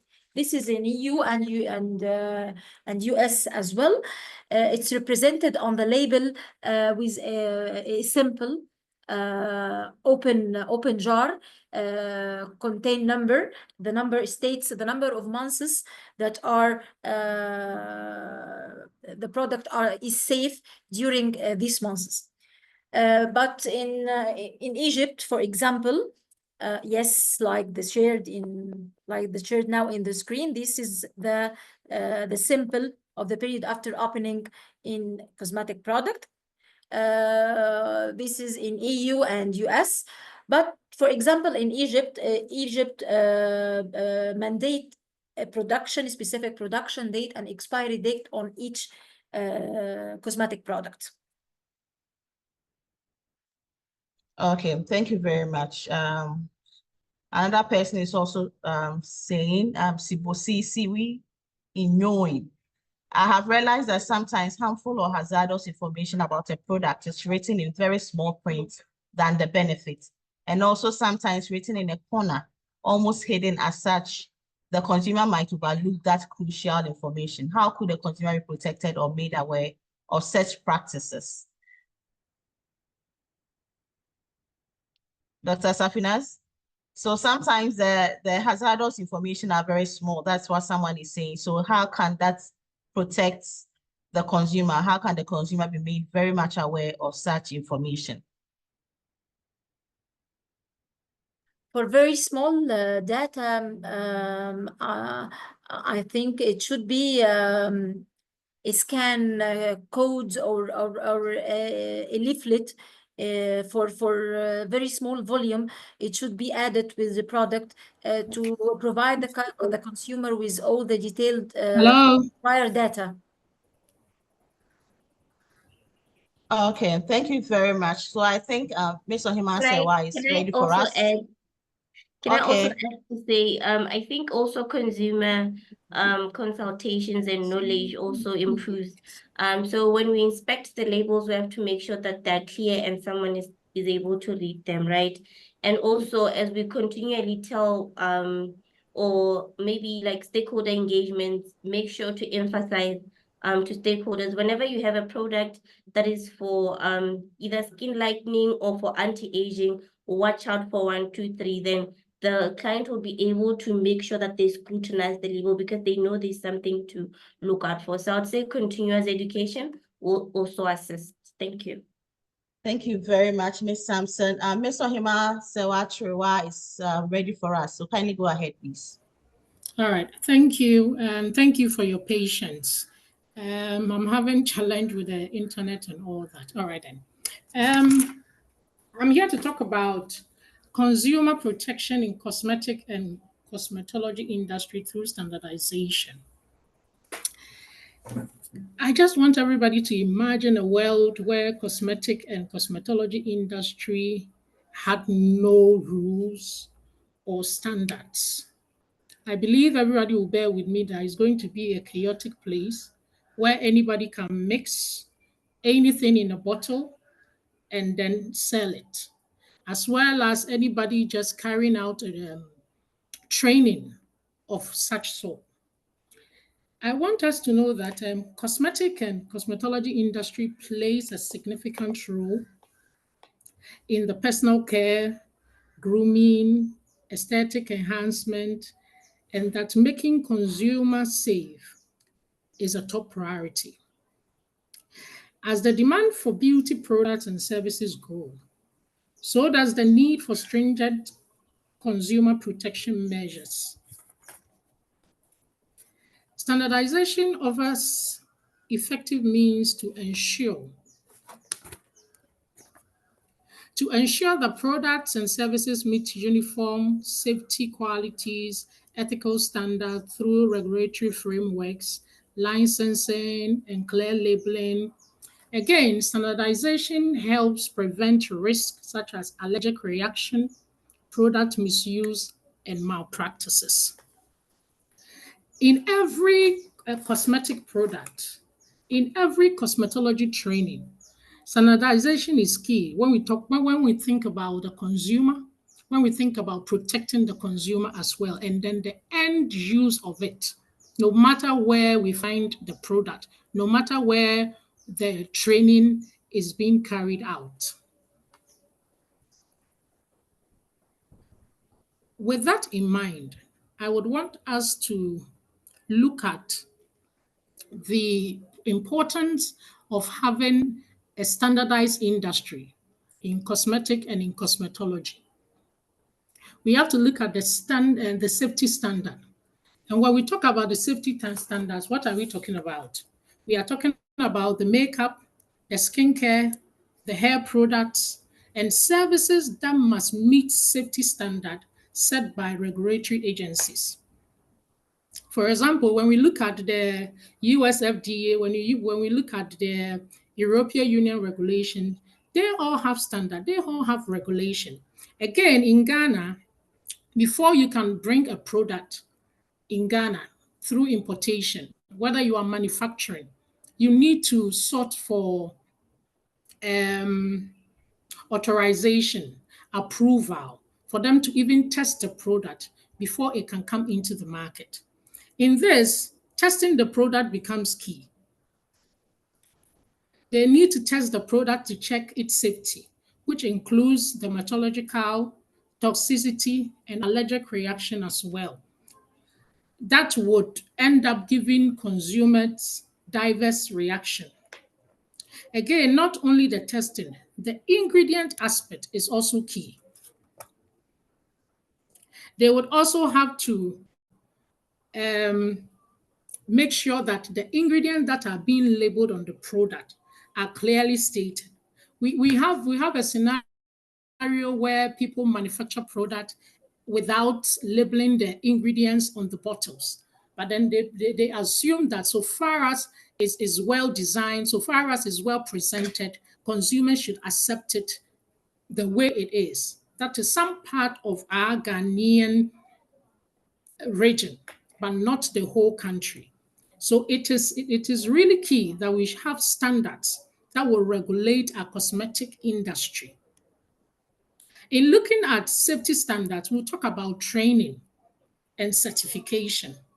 We are looking at professional qualification, whereby standardizing the education and certification of cosmetology professionals, as well as licensing practitioners, would ensure that the necessary skills and knowledge to safely provide services such as injectables, such as skin whitening IVs. Now, no matter what we do, I believe a lot of people are still lightening their skin, whether they understand it, whether they are educated. However, it's based on their reason for doing it.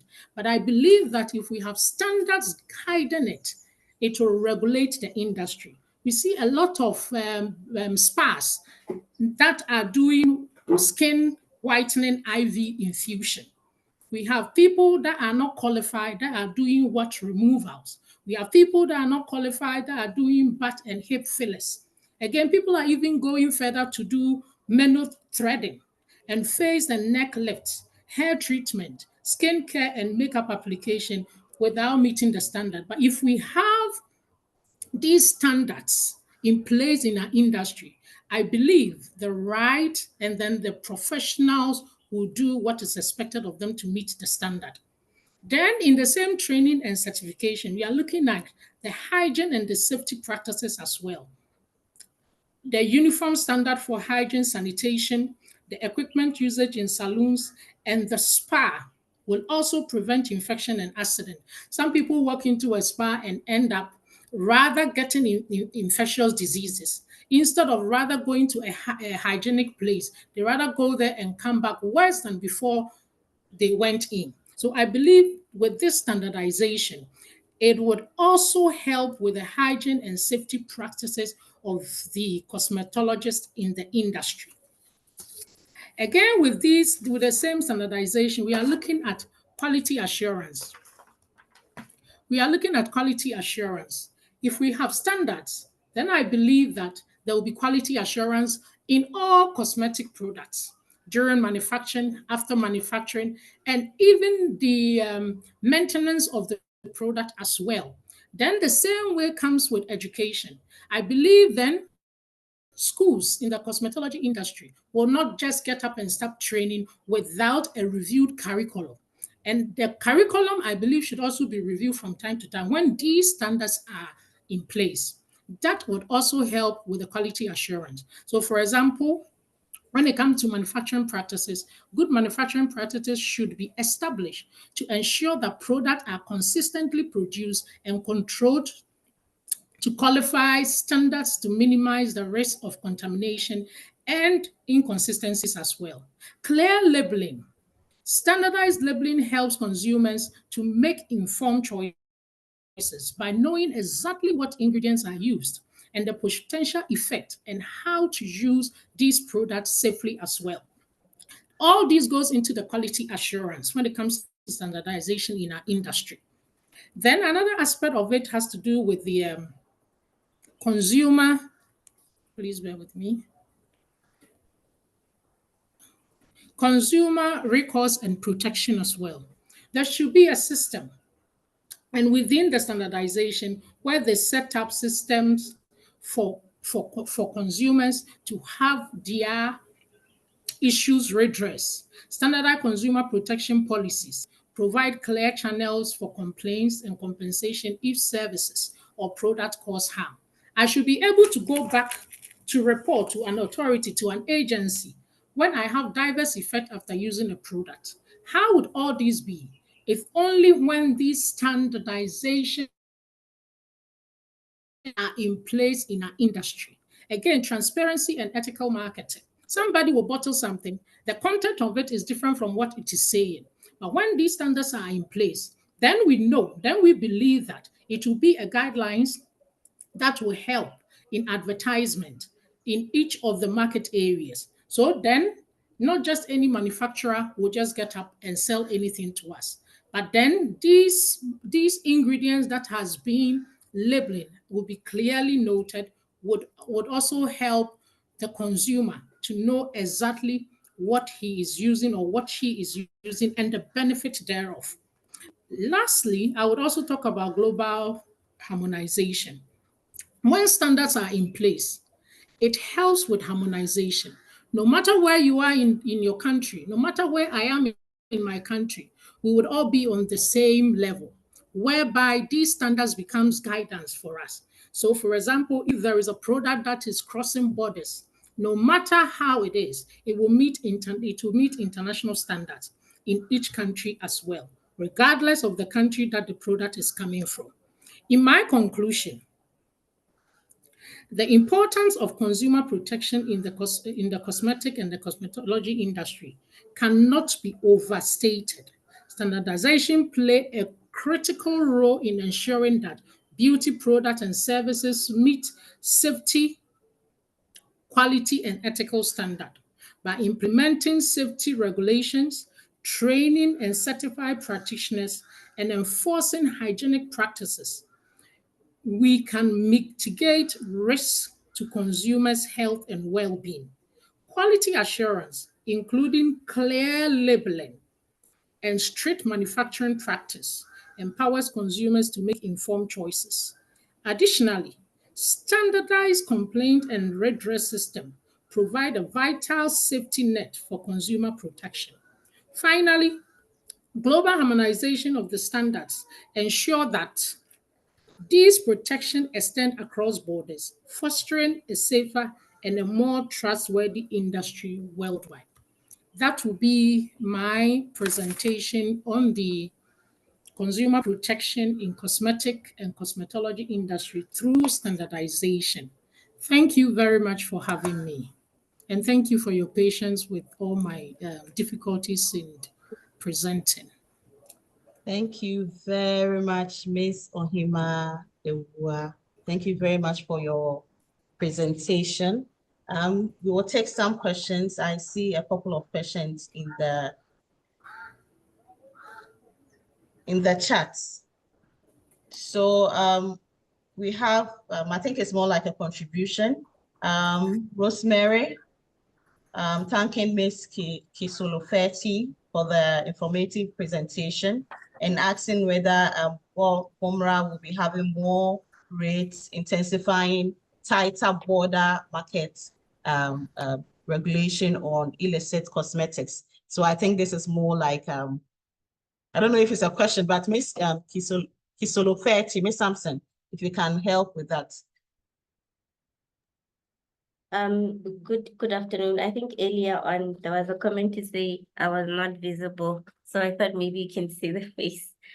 So what we have in place now, we had a stakeholder engagement last week, and what we have in place now is we're working on having a notification portal where we're going to be having a list of all products that are being distributed or circulated in the country. And after that, there's going to be enforcement now to say these products have to abide or be listed. And also in the meantime, we're also working on licensing of importers. That will be the most next step that will be taken, where now all importers would have to get a license, presumed to be an annual license where you pay annually and then you get your license to import cosmetics. And then as we go and roll out the regulation, we're going to be looking now into distributors and manufacturers of cosmetics, depending on the scale, and then looking into how we can then rope them in terms of your GMP or hygiene conditions. So yes, in terms of how we're going into the regulation, there'll be those steps coming about, but so far the limitation has been the act that we have, as it has been inferring to a cosmetic as a medicine. So we're trying to not go the route of regulating a cosmetic like a medicine, but more like how it's globally done, especially in the EU. Thank you. Thank you very much, Ms. Sampson. So the next question is from Anita. Anita is asking, what measures do we put in place for importing expired and substandard products in African countries since they are not properly checked at the point of entry? I think any of our panelists can take it up.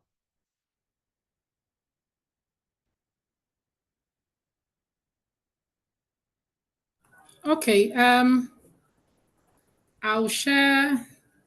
Okay, so hello everybody. So the question as asked, for example, I use typically in Ghana, if you have products that is imported into the country, when the product arrives, there's going to be an inspection.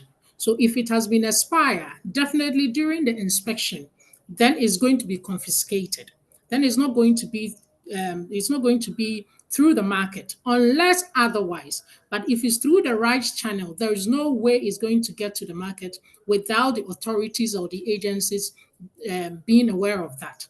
Unless probably it's through other means where regulatory bodies are not also involved. Thank you very much, and I hope it's helpful. Thank you very much, Mr. Wa. The next question is from Miss Laurie Hanchkuma, and she would want to know, how do we control the large variety of cosmetic products coming from various sources around the world? Dr. Safinas, if you can help us with that, that would be good. Okay, we can control the large variety of cosmetic products via harmonization of the standards in our countries. If we harmonize these standards, we can have the best scenarios for importing safe cosmetic products. Usually it should be inspected from the entry to the countries, if it's raw material, if it's packaging material, if it's finished goods, it should be inspected. It should be not released to the market unless it's comply to all the requirements and all the regulation set by our governments. Thank you very much, Dr. Safinas. I see a hand up. Hayat, kindly go ahead with your question. Okay. Yes, thank you very much. Thank you for this insightful meeting and giving the key highlights of cosmetics. My name is Hayat Belhaji, and I'm representing Intertech. Just to mention about the control of the goods coming in the countries, it's worth to remember that in some African countries, there are some inspection supporting the government, the customs, of course.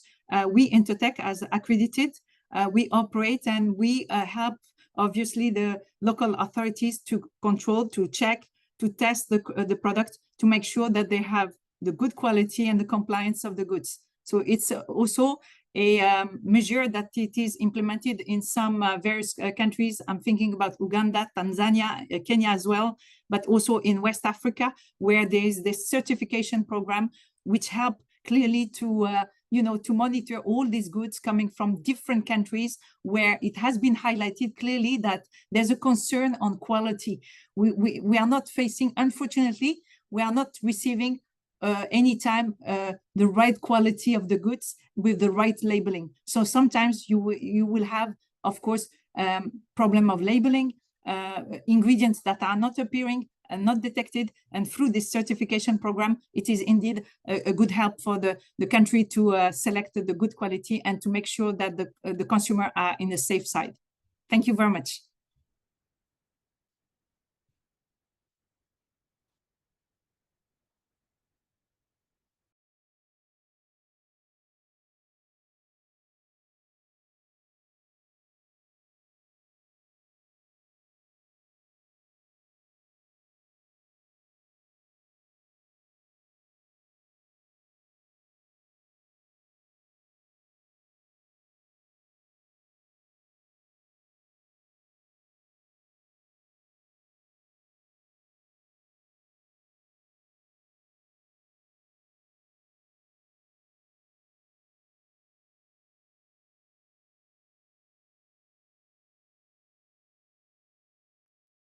Thank you very much, Hayat, for your input. There's a question from David Otieno, who would want to find out what we are doing to look at incoming cosmetic raw materials, because we all know that if you have a bad starting material, your end product is not going to meet the minimum requirements that has been set. So what are we doing in terms of raw materials that are coming in?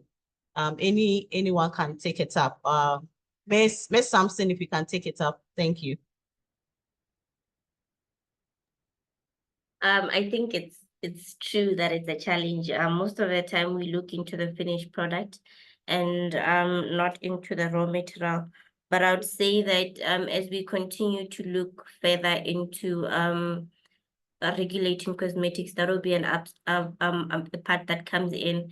However, as they come in bulk, I believe these products still have to be labeled, which would be one of the things that we're going to be looking into to see if the way the product is labeled and in future when now the regulation is now in place and we have facilities to even test where possible, that can be done. But it's one of the challenges that we're facing here in Botswana. Thank you very much. And there's another question from Olufonsho Bankole Ojo. And we would want to find out what can be done about producers that hide their ingredients in plain sight. Several producers are using complex names to confuse consumers deliberately. And this one will go to Dr. Safinas. Sorry, Francisca, I didn't hear the question. Okay, so Bankole would want to find out what can be done about producers that hide their ingredients on the labels. I mean, they don't declare everything. What can be done about such producers? Thank you. With unclear hide their ingredients in from the label? Yes, so there are several ways of formulation. They formulate with a lot of ingredients. They put some on the label and then leave out others. And then some also put the labels, the ingredients in complex names to confuse consumers. Okay. So what can be done about that? Thank you. While in my country, cosmetic products are registered first and the label is submitted to the authority before getting the notification number through the portal, and everything in the label is revised and get approved, then the product is either manufactured or imported to be released in the country. So the label for any product in the country is already revised through the authority.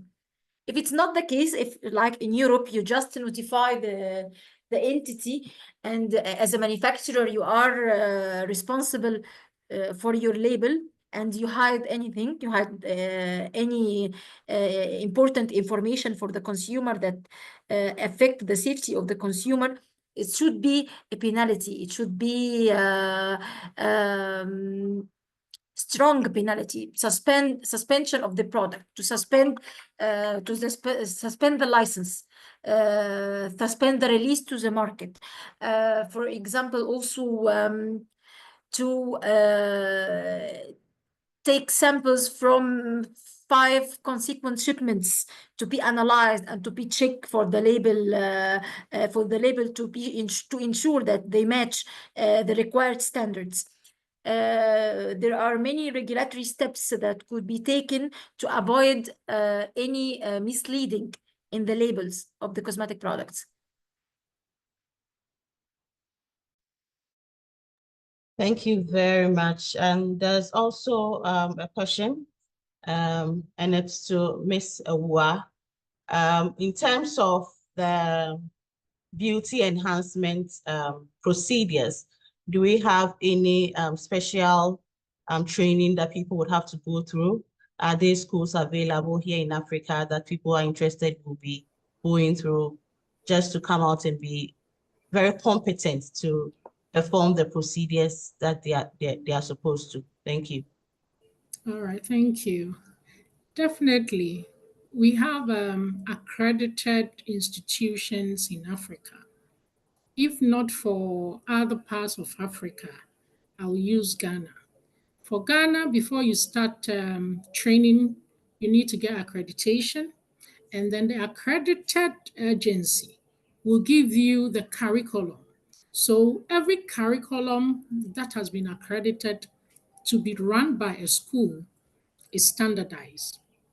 And then with all the practices, you as the professional your level of competence would also determine what level you can also train. So yes, in Ghana and I believe in other parts of Africa, we have institutions that do train people in cosmetology. And here, when you're talking about cosmetology, we're talking about anything to do with the skin, anything to do with the hair, anything to do with the nails. So yes, when it comes to these aesthetic paramedics, aesthetics, yes, we have institutions that are training people in all those areas. So if you are interested, I believe if you Google it, yes, it will come. But kindly check for the accreditation as well. It's also very key, because without accreditation, then it means that you are just giving yourself out for anybody to train you. Thank you. Thank you very much, Ms. Ewa. Gloria Lasso, your hand is up. Kindly go ahead. Thank you. Yeah, I just want to thank all the presenters. Mine is just adding a comment, and I think what I want to add is I have come through cases whereby you find even sometimes the users, the consumers themselves can mix a different kind of cosmetic and use it at the same time.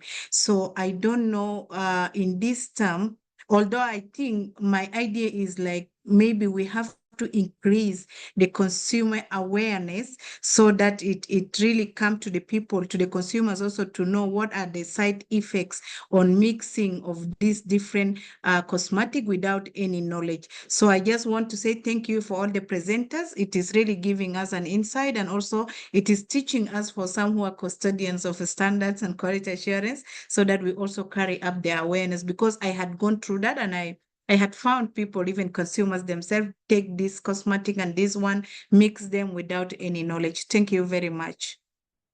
Thank you very much. So with that, I think that we have to do more awareness. We have to inform them about the risk involved in mixing of these cosmetic products and for their own protection. I think more education is what is more important. Also, so we've come to the end of our webinar. It's been a very insightful webinar, very good presentation from all our presenters, our panelists, and I would call on the chair of COCO, Mr. Henry Kimera, to give us the closing remarks. After that, I'll call on Charles. Charles, if you can, I think it would be good for us to take a snap, a picture of this first webinar of the ARSO Consumer Committee. So, Mr. Kimera, kindly go ahead with your remarks. Thank you.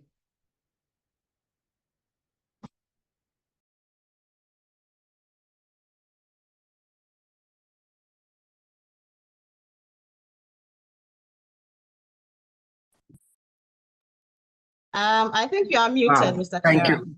Thank you very much. Yes, I had to get permission from the host. So that is how standards work. So that was a regulation. So thank you very much for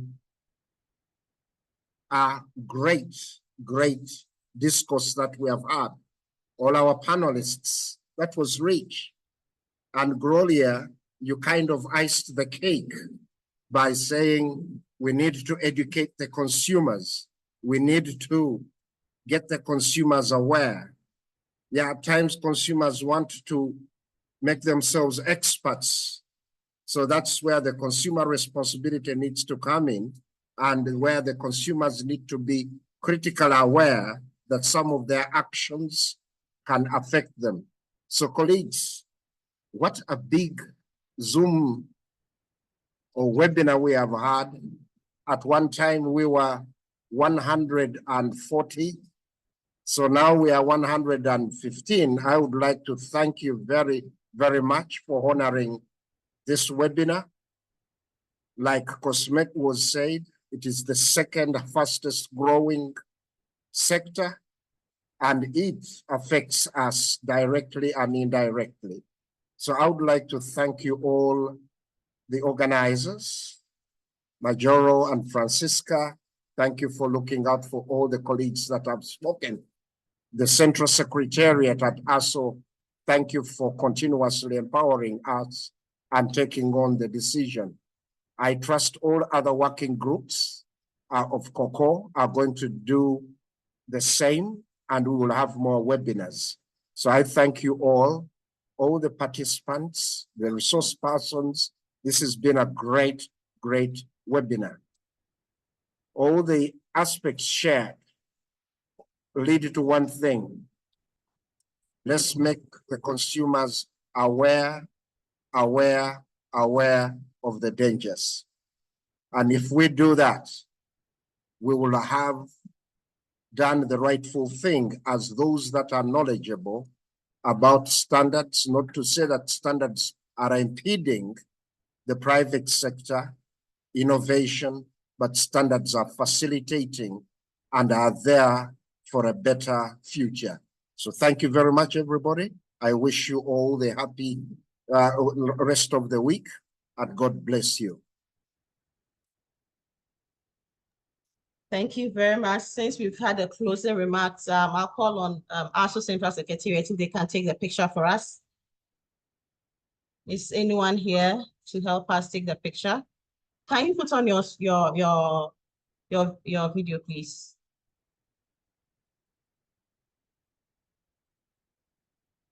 Charles?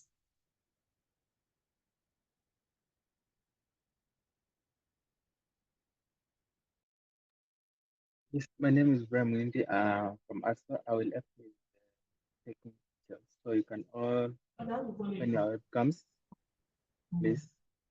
Oh, okay, thank you. Can you put on your camera, please?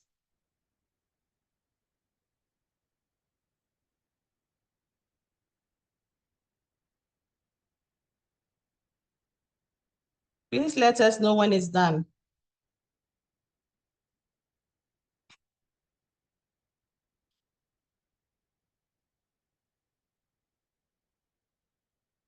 Are we done? Yes, done. Okay, so thank you very much for coming for this webinar. Thank you very much, Dr. Safinas, Ms. Sampson, and Ms. Awa for the presentations. Thank you very much, Chair of COCO and Convener of COCO Working Group. Enjoy the rest of your day. Thank you. Bye. Thank you and bye-bye, everybody.